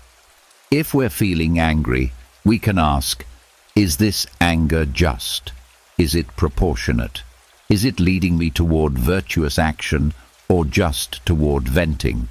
If we're feeling afraid, we can ask, what would courage look like here? How can I act wisely despite this fear? The cultivation of inner peace also requires what the Stoics called reserve clause, holding our plans and preferences lightly. Instead of saying, I will have a good day, we learn to say, I will have a good day, fate permitting. Instead of, this will work out well, we say, this will work out well, if that's in accordance with nature. This isn't pessimism, it's psychological preparation. When we hold our expectations lightly, we're less devastated when things don't go according to plan. We can prefer certain outcomes while not depending on them for our peace of mind. Inner peace, in the Stoic sense, is not passive but active. It's not about withdrawing from the world, but about engaging with it from a place of strength and stability. The person who has cultivated inner peace can take on greater responsibilities, face larger challenges, and serve others more effectively because they're not constantly depleted by emotional reactivity. This peace also becomes a gift to others. When we're centered and stable, we don't add to the chaos around us. We become a calming presence in stressful situations, a voice of reason in conflicts, a source of stability for those who are struggling. Our inner peace creates space for others to find their own peace. The journey toward inner peace is not about perfection, it's about progress. Even the most experienced practitioners of Stoicism continue to face situations that challenge their equanimity. The goal is not to never be disturbed, but to recover our balance more quickly when we are disturbed, to learn from each experience, and to gradually develop greater resilience and wisdom. Marcus Aurelius, writing his personal journal that became the Meditations, was clearly still working on these practices even late in his life. His writings reveal someone who struggled with the same human tendencies toward frustration, discouragement, and reactivity that we all face. But they also reveal someone who had developed remarkable tools for returning to peace, for finding meaning in difficulty, and for maintaining virtue in challenging circumstances. The promise of inner peace is not a life without problems, but the capacity to meet any problem with wisdom, grace, and strength. It's the freedom to respond rather than react, to choose rather than be chosen for, to maintain our highest selves regardless of what external circumstances we face. This is the deepest freedom available to human beings, the freedom to be at peace with ourselves and with reality, regardless of what that reality contains. It's a freedom that no external force can take away, that no circumstance can destroy, that grows stronger precisely through being tested by difficulty. David wakes up at 5:30 a.m., not because he has to, but because he's chosen to. Before checking his phone or rushing into the day's activities, he spends 10 minutes in quiet reflection, preparing his mind for whatever challenges and opportunities lie ahead. He reminds himself of his core values, commits to responding to difficulties with virtue rather than reactivity, and sets his intention to contribute positively to every interaction he has. Throughout his commute, instead of feeling frustrated by traffic, he uses the time for contemplation and gratitude. When a colleague criticizes his work in a meeting, he listens carefully for valid feedback while not taking the harsh tone personally. When his teenager comes home upset about friendship drama, he offers presence and wisdom rather than trying to fix or minimize her experience. When an unexpected bill arrives in the mail, he feels the initial worry but quickly shifts to practical problem solving without dramatic emotional spirals. This isn't perfection. David still faces moments of frustration, anxiety, and doubt, but he's developed the tools to work with these experiences skillfully, to learn from them, and to return to equilibrium more quickly. He's living the Stoic life, not free from human challenges, but free in his responses to them. Living the Stoic life means integrating philosophical principles so deeply into our daily experience that they become second nature. Not rigid rules we follow, but wisdom we embody. It's the difference between knowing about Stoicism and living stoically, between understanding the theory and practicing the art. The transition from studying Stoicism to living it begins with recognizing that every moment offers an opportunity to practice virtue. Every interaction is a chance to practice justice, every challenge an opportunity to practice courage, every choice a moment to practice wisdom, every temptation a chance to practice temperance. Life becomes our training ground, and every experience, pleasant or unpleasant, becomes curriculum for our character development. This perspective transforms how we see difficulties. Instead of asking, "Why is this happening to me?" we learn to ask, "How can this help me grow?" Instead of viewing obstacles as problems to be avoided, we see them as opportunities to develop resilience. Instead of seeing difficult people as sources of frustration, we see them as teachers of patience and understanding. Marcus Aurelius captured this beautifully when he wrote, "The impediment to action advances action. What stands in the way becomes the way." This isn't positive thinking or denial of real problems. It's a recognition that our character is forged precisely through how we handle difficulties, not through avoiding them. Living stoically means developing daily practices that keep our philosophical principles active and accessible. These aren't just morning rituals, but ongoing habits that weave wisdom into the fabric of our days. Morning preparation. Each day begins with mental preparation. This might involve reading a brief passage from Marcus Aurelius, Seneca, or Epictetus. Admiral James Stockdale found himself in the darkest circumstances imaginable, shot down over North Vietnam, captured, tortured, and held in solitary confinement for years. Stripped of all external freedoms, facing daily physical and psychological abuse, he might have been expected to break. Instead, he drew upon the Stoic philosophy he had studied years earlier, particularly the teachings of Epictetus, and built what he would later call his inner fortress, an unassailable realm of mental freedom that no external force could touch. Years later, reflecting on his experience, Stockdale would say that his study of Stoicism wasn't just helpful, it was essential to his survival. While his body was imprisoned, his mind remained free. While his circumstances were unbearable, his inner citadel remained strong. He had discovered what the ancient Stoics knew, that our greatest power lies not in controlling external events, but in building an inner realm that cannot be conquered. This is the ultimate destination of our Stoic journey, the construction of an inner fortress that provides refuge, strength, and clarity regardless of what storms rage in the external world. The concept of the inner fortress isn't about withdrawal from life or emotional detachment from the world around us.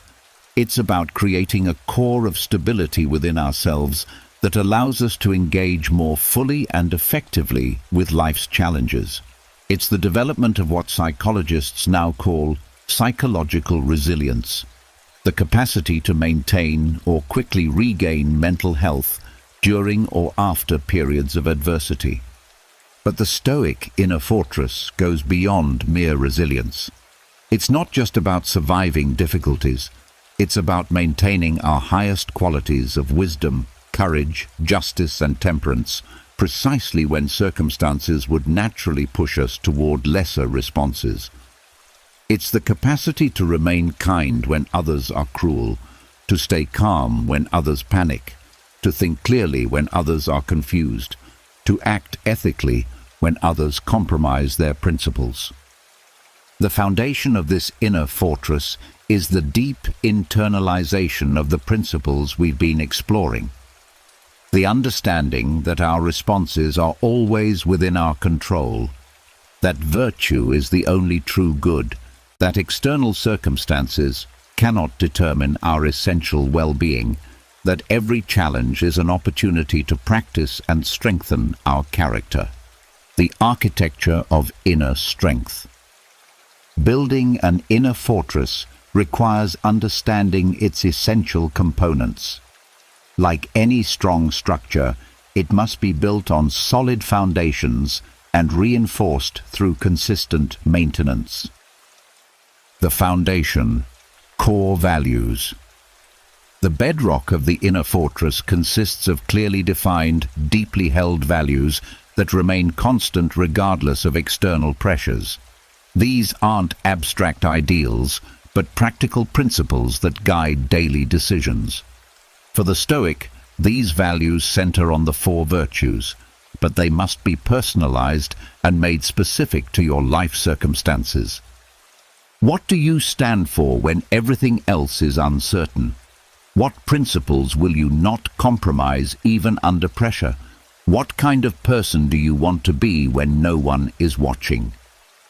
These questions help define the unshakable foundation upon which everything else is built.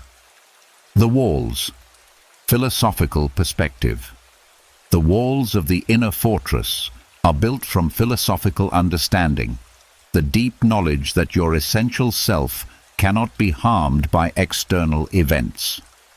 This includes the understanding that your worth doesn't depend on others' opinions, that your happiness doesn't require specific circumstances, that your integrity can be maintained regardless of how others behave. Epictetus, who knew imprisonment literally, taught that we are always free to choose our attitude, our response, our internal stance toward whatever we're experiencing.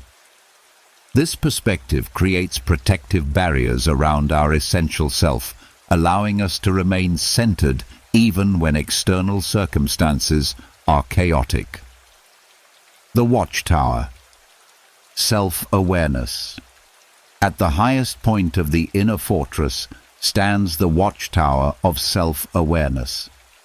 The capacity to observe our own thoughts, emotions, and reactions with clarity and objectivity.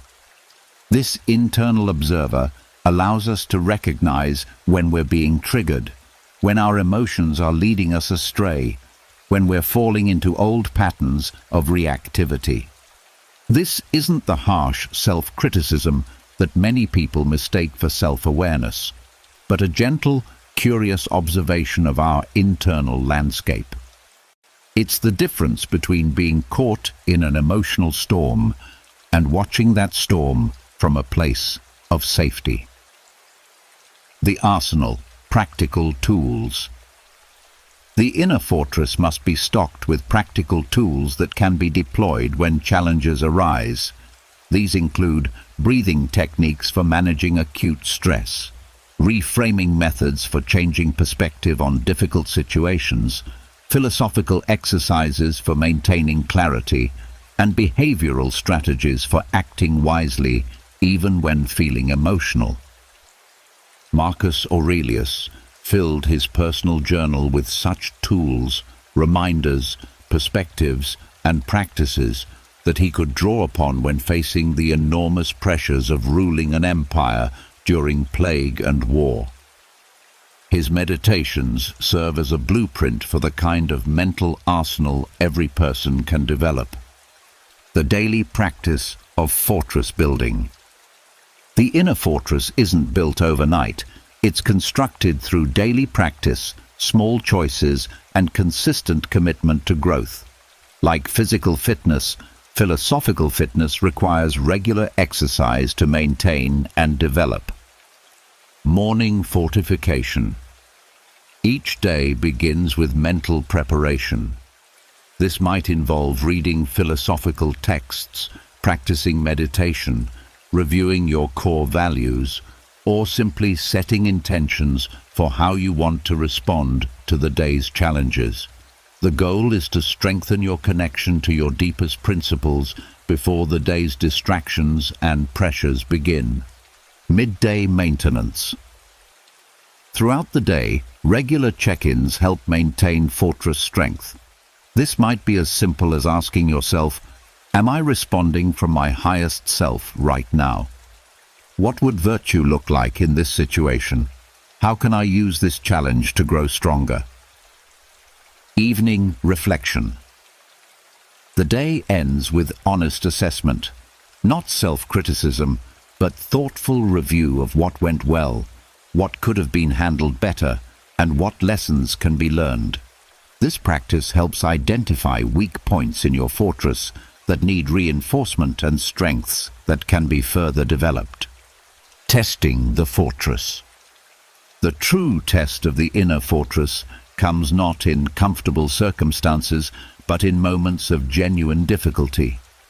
When you receive devastating news, face betrayal from someone you trusted, encounter failure in something important to you, or deal with physical pain or illness, these are the moments when the fortress proves its worth.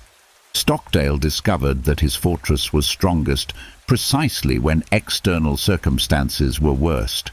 The same can be true for anyone who has built this internal strength.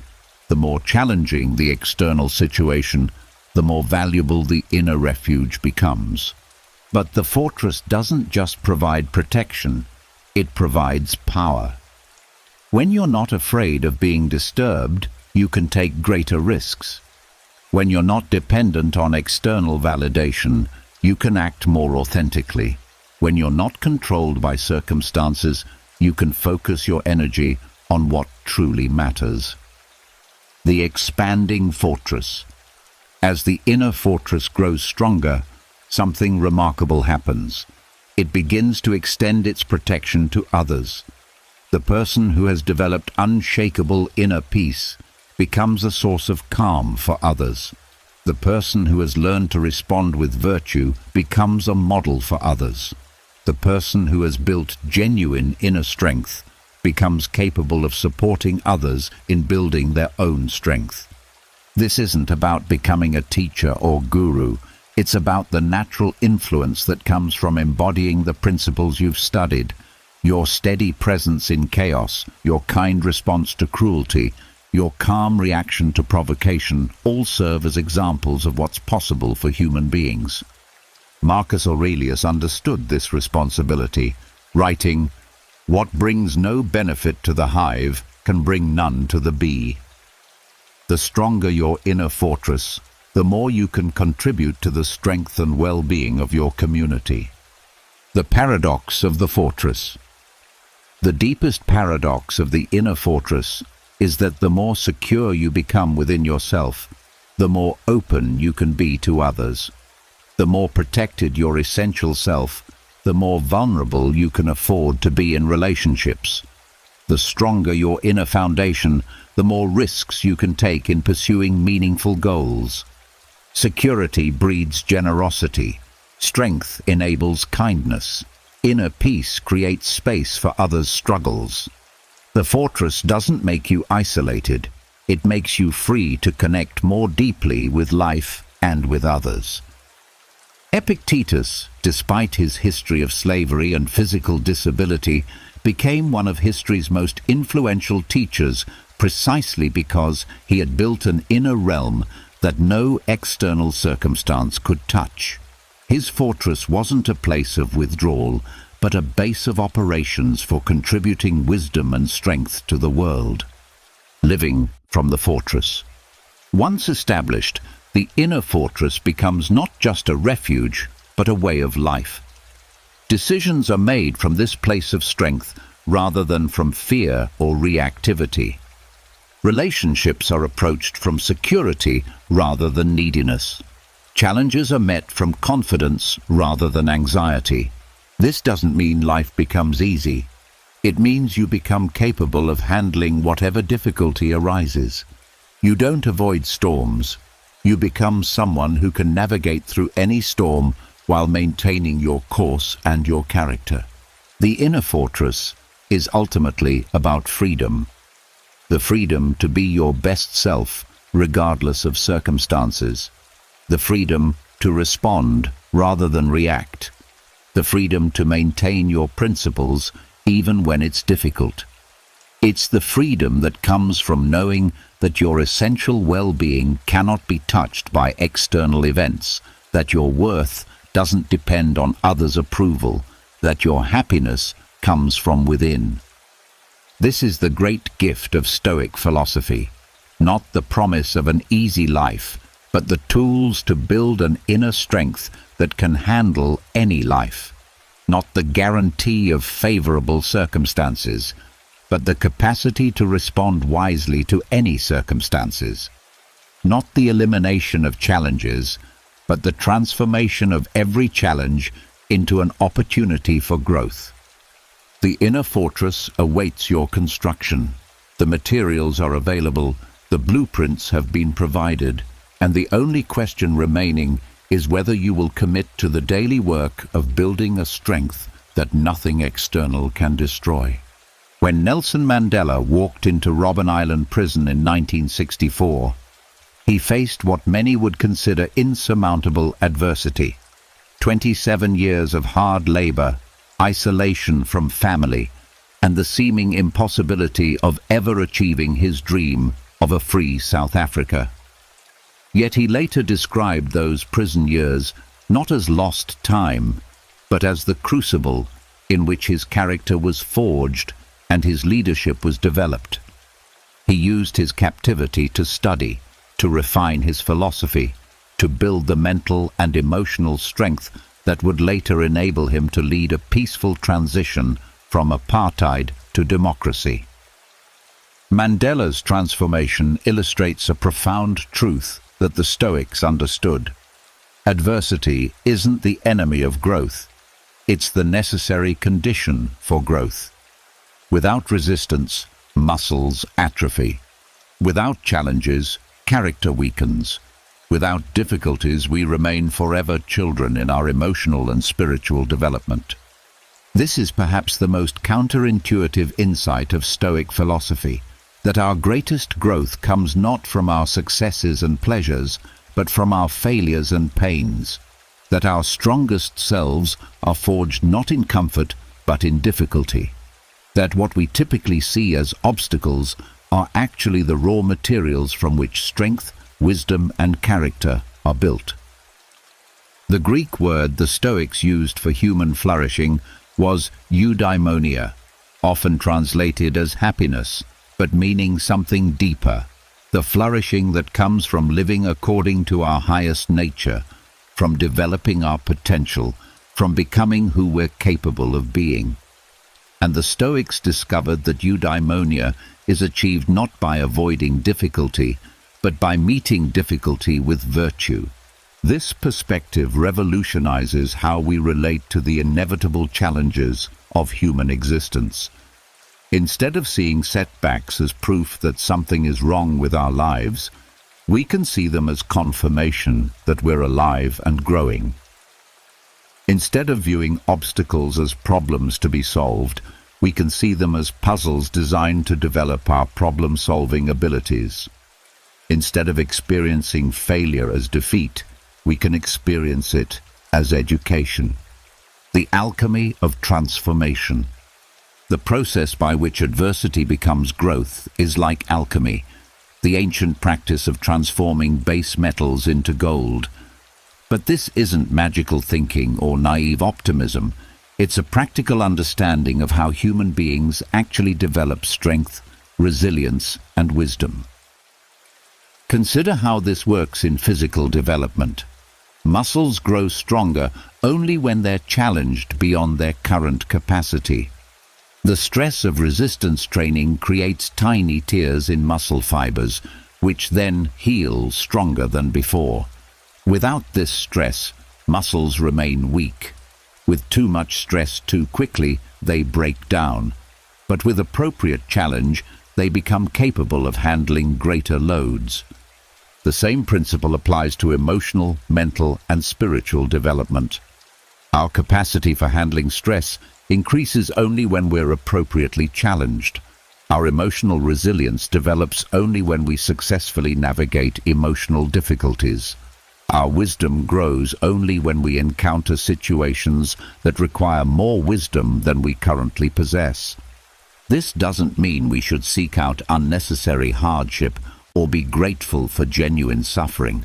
It means we can learn to extract value from whatever hardships life naturally brings us, to use difficulties as opportunities for development rather than just enduring them passively. The 4 stages of adversity-driven growth.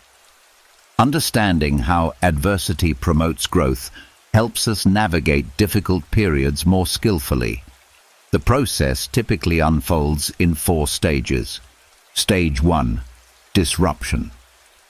Every significant growth period begins with some form of disruption: the loss of a job, the end of a relationship, a health challenge, a financial setback, or any situation that disrupts our normal patterns and forces us to adapt. This disruption is initially uncomfortable because it challenges our existing ways of being and thinking. The natural response to disruption is often resistance. We want things to go back to the way they were, to return to our comfort zone, to make the difficulty go away. But this resistance prevents us from accessing the growth opportunities that disruption provides. Stage 2. Descent. When we can't immediately return to our previous state, we often experience a period of descent, confusion, discouragement, perhaps even despair. This is the dark night of the soul that spiritual traditions recognize as a necessary part of transformation. During this stage, our old ways of understanding ourselves and the world prove inadequate to our new circumstances. Our previous coping strategies don't work. Our familiar sources of meaning and identity are challenged. This can be profoundly disorienting, but it's also necessary. We must let go of what no longer serves us before we can develop something better. Stage 3. Exploration. As we accept that we can't go back to the way things were, we begin exploring new possibilities. We try different approaches, develop new skills, consider different perspectives, experiment with new ways of being. This stage requires courage because we're venturing into unknown territory without guarantees of success. This is where the Stoic virtues become essential guides. Wisdom helps us evaluate which new approaches might be most beneficial. Courage gives us the strength to try things that might not work. Justice keeps us connected to our values even as other things change. Temperance helps us avoid extremes as we experiment with new ways of living. Stage 4. Integration. Eventually, if we navigate the process skillfully, we reach a stage of integration where we've developed new capacities, new perspectives, new strengths that we didn't possess before the adversity began. We're not the same person who entered the difficulty. We're someone who has been transformed by it. This integration often brings a sense of gratitude for the very experience we initially resisted. We recognize that we couldn't have developed these new capacities without the challenge that forced us to grow. We see that the adversity was necessary for our development, even though it was painful. Learning from Stoic examples. The great Stoic philosophers provide powerful examples of this transformation process in action. Epictetus was born into slavery, experienced physical disability, and knew powerlessness intimately. Yet he used these experiences to develop a philosophy of freedom that has inspired millions. His understanding of what true freedom means, the freedom to choose our responses regardless of external circumstances, came directly from his experience of external bondage. Seneca experienced exile from Rome, the loss of his fortune, and eventually execution by a paranoid emperor.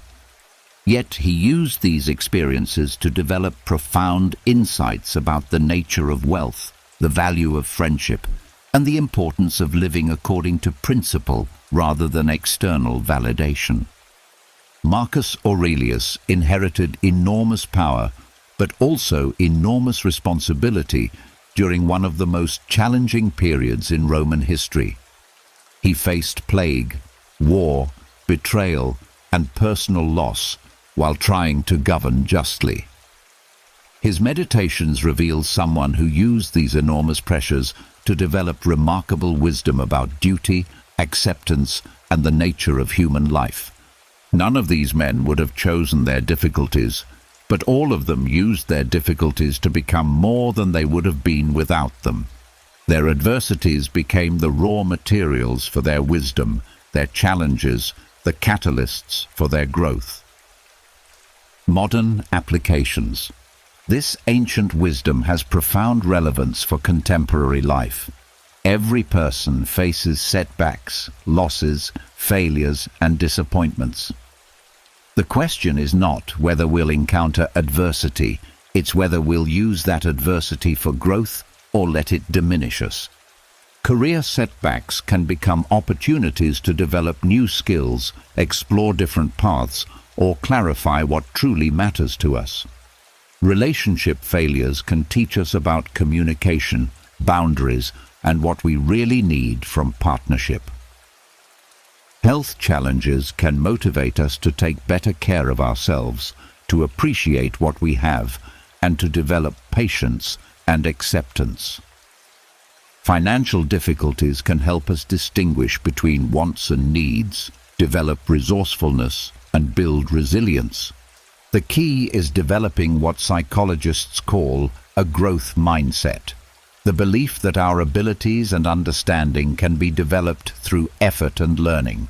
This mindset allows us to see challenges as opportunities rather than threats, failures as learning experiences rather than defeats. The practice of obstacle as path. The The Stoics developed specific practices for transforming obstacles into opportunities. Reframing. Instead of asking, "Why is this happening to me?" learn to ask, "How can this help me grow?" Instead of, "This is terrible," try, "This is difficult, and difficulty is how strength is built." Virtue. Focus. In any challenging situation, ask which virtues this circumstance is calling you to develop. Is it an opportunity to practice courage, patience, compassion, perseverance? When you focus on the character development opportunity, the external difficulty becomes secondary. Benefit finding. Look actively for ways the current challenge might benefit you in the long run. What skills might you develop? What perspectives might you gain? What strengths might you build? This isn't about being grateful for suffering, but about being intentional about extracting value from it. Meaning making. Consider how your current struggle might prepare you to help others who face similar challenges. How might your experience become a source of wisdom, compassion, or service? This transforms personal adversity into potential contribution. The compound effect. Perhaps the most powerful aspect of adversity-driven growth is its compound effect. Each difficulty we navigate successfully builds capacity for handling future challenges. Each obstacle we transform into opportunity increases our confidence that we can handle whatever comes next. Each experience of growing through adversity reinforces our understanding that challenges are not threats to be avoided, but opportunities to be embraced. This compound effect creates what psychologists call post-traumatic growth. The phenomenon where people don't just recover from difficult experiences, but actually emerge stronger, wiser, and more capable than they were before. They develop greater appreciation for life, stronger relationships, increased personal strength, and often a deeper sense of meaning and purpose. The Stoic approach to adversity offers a roadmap for ensuring that this growth occurs. By maintaining focus on virtue, by accepting what we cannot control while taking action on what we can, by looking for opportunities to practice wisdom, courage, justice, and temperance in every situation, we ensure that no experience is wasted, no challenge is merely endured, no obstacle fails to contribute to our development. This is the great promise of the Stoic path. Not that life will be easy, but that every difficulty can be transformed into strength, every challenge into wisdom, every setback into a setup for greater growth. This is how we turn the inevitable adversities of human existence into the raw materials for human flourishing. Dr. Sarah Chen stands in the emergency room of a major metropolitan hospital during the height of a crisis. Around her, the controlled chaos of modern medicine unfolds. Monitors beeping, staff moving urgently between patients, families waiting anxiously for news. In the midst of this intensity, she moves with a quality that colleagues and patients immediately notice. A profound calm that seems unshakable, a steadiness that provides reassurance even in the most stressful moments. This calm didn't come naturally to Sarah. Early in her career, she was as reactive as anyone to the pressures of emergency medicine.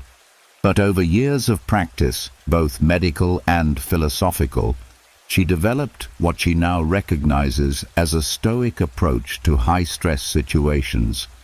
She learned to distinguish between what she could control, her skills, her attention, her responses, and what she couldn't, patient outcomes, family reactions, system failures.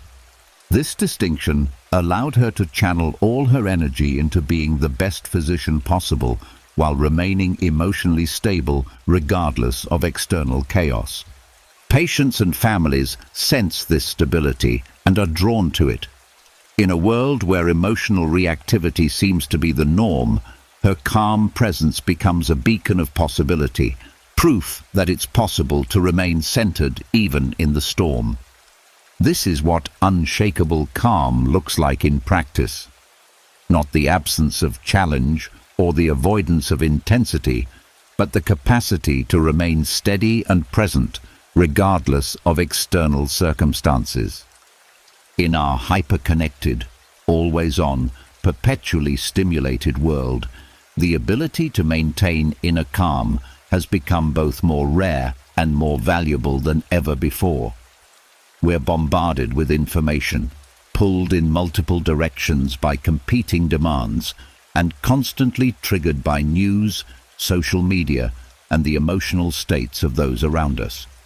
The default state for many people has become a kind of low-level anxiety, punctuated by moments of acute stress. But the ancient Stoics, living in their own turbulent times, discovered principles and practices that can help us maintain equilibrium even in the most chaotic circumstances. They understood that external calm is not necessary for inner calm, that peace of mind is not dependent on peaceful circumstances, that we can be still in the center of any storm. Understanding true calm. The calm that Stoicism offers is not the calm of withdrawal or avoidance.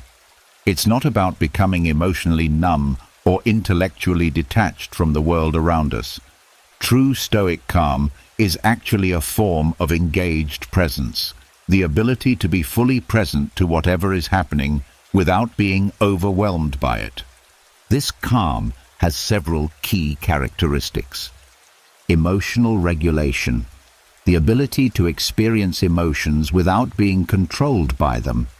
You can feel anger without becoming aggressive, experience fear without becoming paralyzed, feel sadness without becoming depressed. Emotions arise and pass through your awareness like weather patterns, noticed, acknowledged, but not necessarily acted upon. Mental clarity. When you're not caught up in emotional reactivity, your thinking becomes clearer.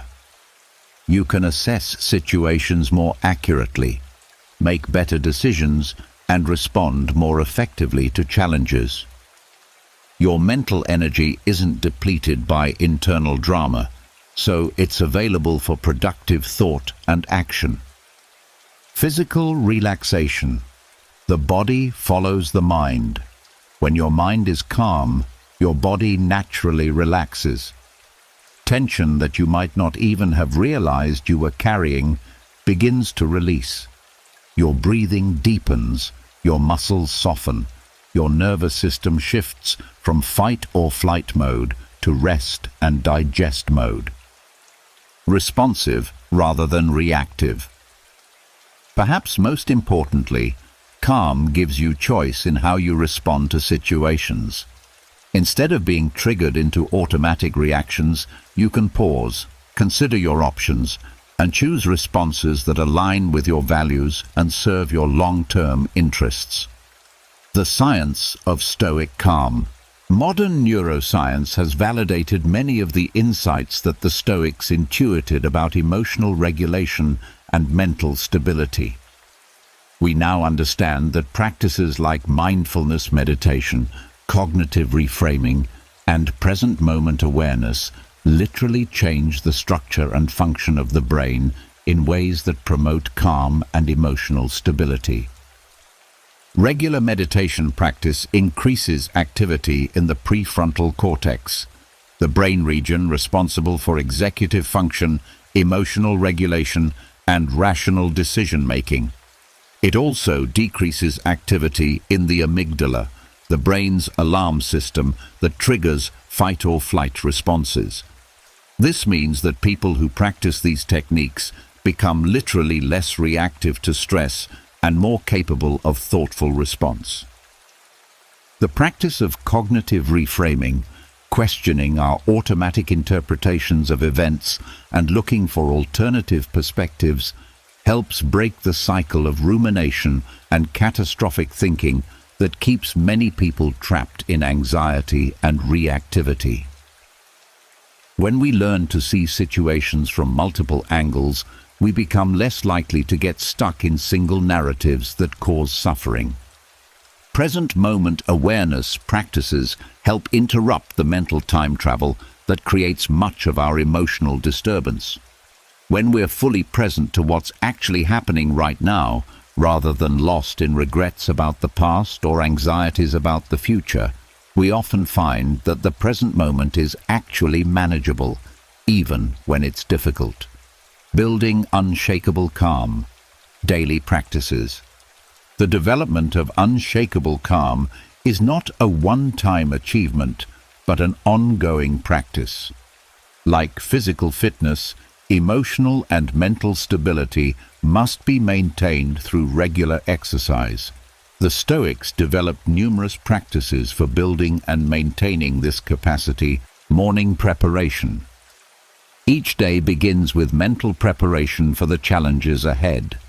This might involve meditation, reading philosophical texts, or simply setting intentions for how you want to respond to difficulties. The goal is to establish your inner stability before the day's stresses begin. Marcus Aurelius would remind himself each morning that he would encounter difficult people and challenging situations, but he would prepare himself to meet them with patience, understanding, and virtue. This mental preparation helped him maintain his equilibrium even under enormous pressure. The pause practice. Throughout the day, regular pauses help maintain calm in the face of triggers. When you notice yourself becoming reactive, take a breath before responding. This simple practice creates space between stimulus and response, allowing your prefrontal cortex to come online and enabling you to choose your response rather than react automatically. Perspective taking. When faced with stressful situations, practice seeing them from a broader perspective. How will this matter in a year, in 10 years, from the perspective of the cosmos? This practice, which the Stoics called the view from above, helps prevent minor irritations from becoming major disturbances. Evening reflection. End each day with honest reflection on what went well and what could have been handled better. This isn't self-criticism, but self-awareness, the kind of honest assessment that promotes growth and learning. Notice when you maintained your calm and when you lost it, what triggered reactivity and what helped you stay centered. Calm in relationship to others. One of the most powerful aspects of developing unshakable calm is how it affects your relationships with others. When you're not reactive, you don't get pulled into other people's emotional dramas. When you're not defensive, you can actually hear what others are trying to communicate. When you're not anxious, you don't create anxiety in those around you. This doesn't mean becoming emotionally distant or unavailable. In fact, true calm often allows for deeper connection because you're not so caught up in your own emotional reactions that you can't be present to others' experiences. You can offer support without taking on their problems, provide guidance without trying to control their choices, express care without becoming codependent. Calm people often become natural leaders, not because they seek leadership, but because others are drawn to their stability. In chaotic situations, people look to those who remain centered for guidance and reassurance. Your calm becomes a gift, not just to yourself, but to everyone around you. Calm in the face of uncertainty. Perhaps nowhere is unshakable calm more valuable than in our relationship to uncertainty. Life is inherently unpredictable, and much of our anxiety comes from trying to control or predict what cannot be controlled or predicted. The Stoic approach to uncertainty is not to eliminate it, which is impossible, but to become comfortable with it. This involves accepting that uncertainty is a fundamental feature of human existence, not a problem to be solved.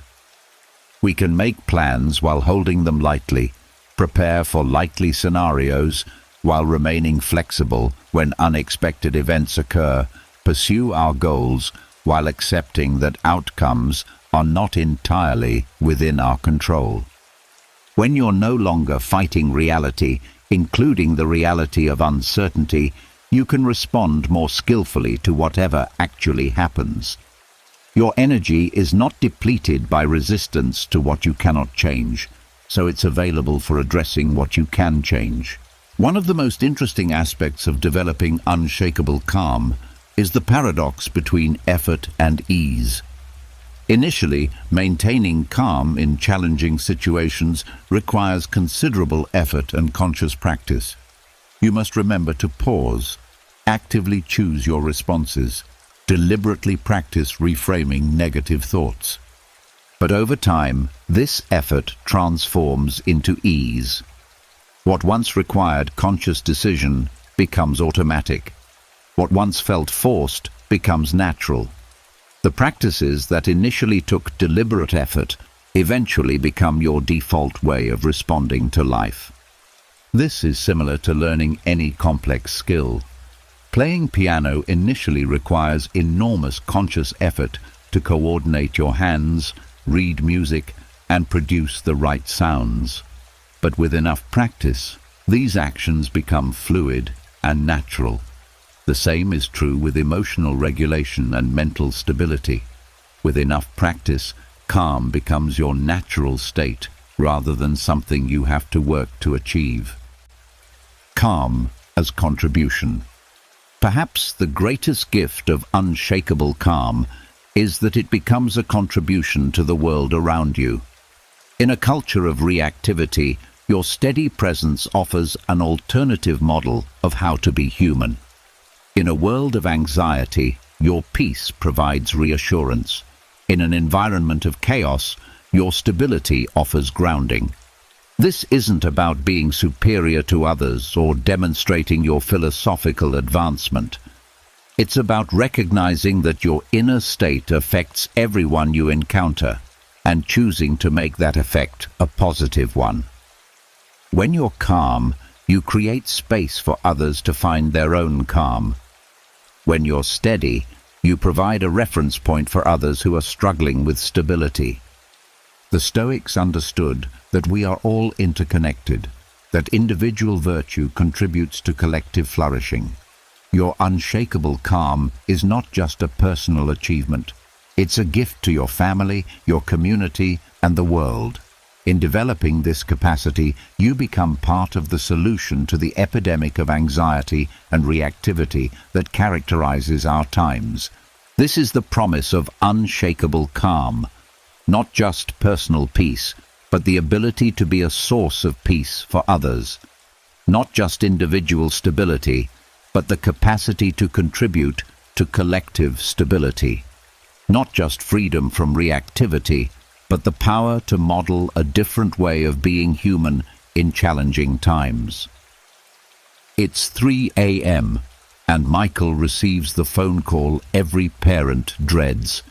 His teenage daughter has been in a serious car accident. In that moment, everything he's learned about Stoic philosophy faces its ultimate test.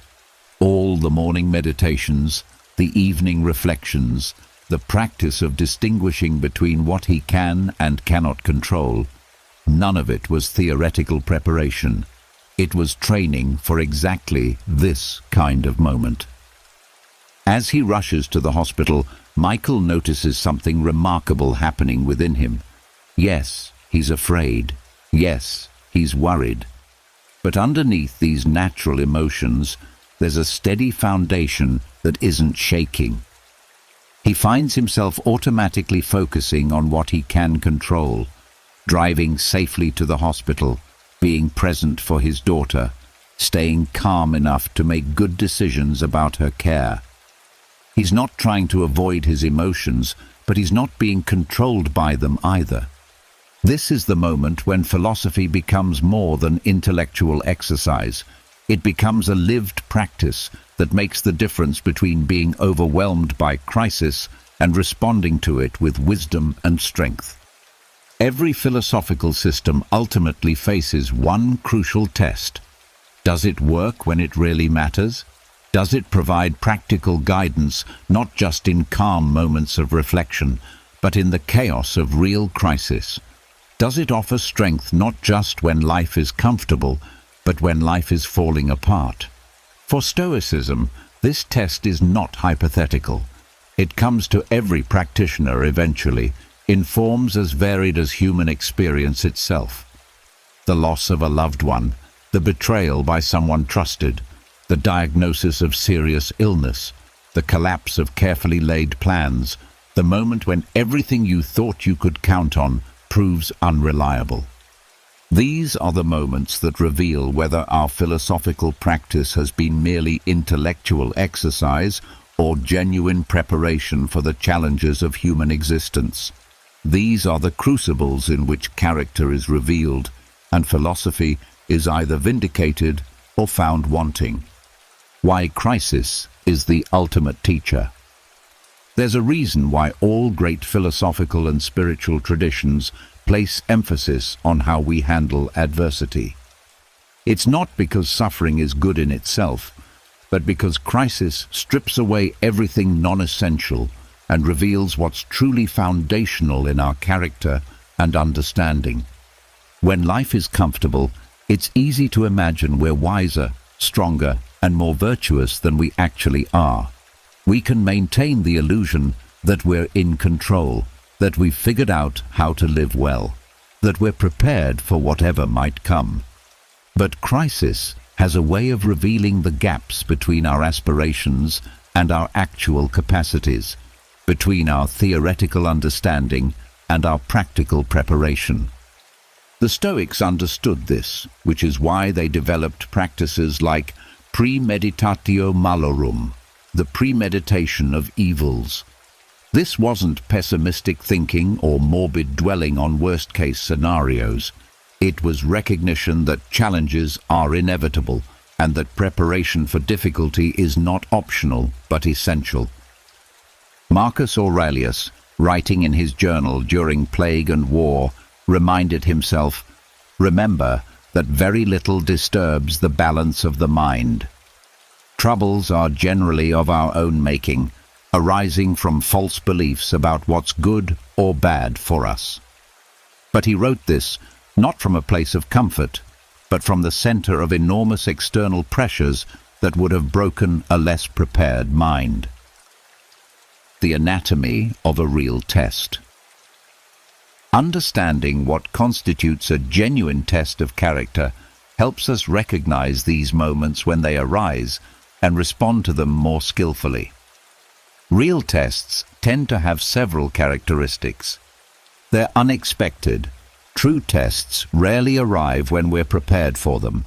They come in the middle of ordinary days, when we're focused on routine matters, when our philosophical guard is down. This is why daily practice is so important. We need our principles to be so deeply ingrained that they operate automatically, even when we're caught off guard. They're personal. While we might handle abstract or distant difficulties with equanimity, real tests involve things we care deeply about. They threaten what we love, challenge what we believe in, or attack what we've worked hardest to build. This personal investment makes them much more challenging than theoretical scenarios. They require immediate response. Unlike philosophical thought experiments, real crises demand action. We can't think our way through them at leisure. We must respond in real time, often with incomplete information and under significant pressure. This is where our preparation either serves us or fails us. They continue over time. The most challenging tests aren't single moments, but extended periods of difficulty. It's one thing to respond well to a crisis for a few hours or days. It's another to maintain virtue and wisdom through months or years of ongoing challenge, preparing for the inevitable. The question is not whether you will face serious tests. It's whether you will be ready when they come. This preparation happens on multiple levels: philosophical preparation, regular study and reflection on Stoic principles builds the mental framework you'll need in crisis. Understanding the dichotomy of control, the nature of virtue, the relationship between external events and internal responses. These concepts must be so familiar that they become instinctive. But intellectual understanding alone is insufficient.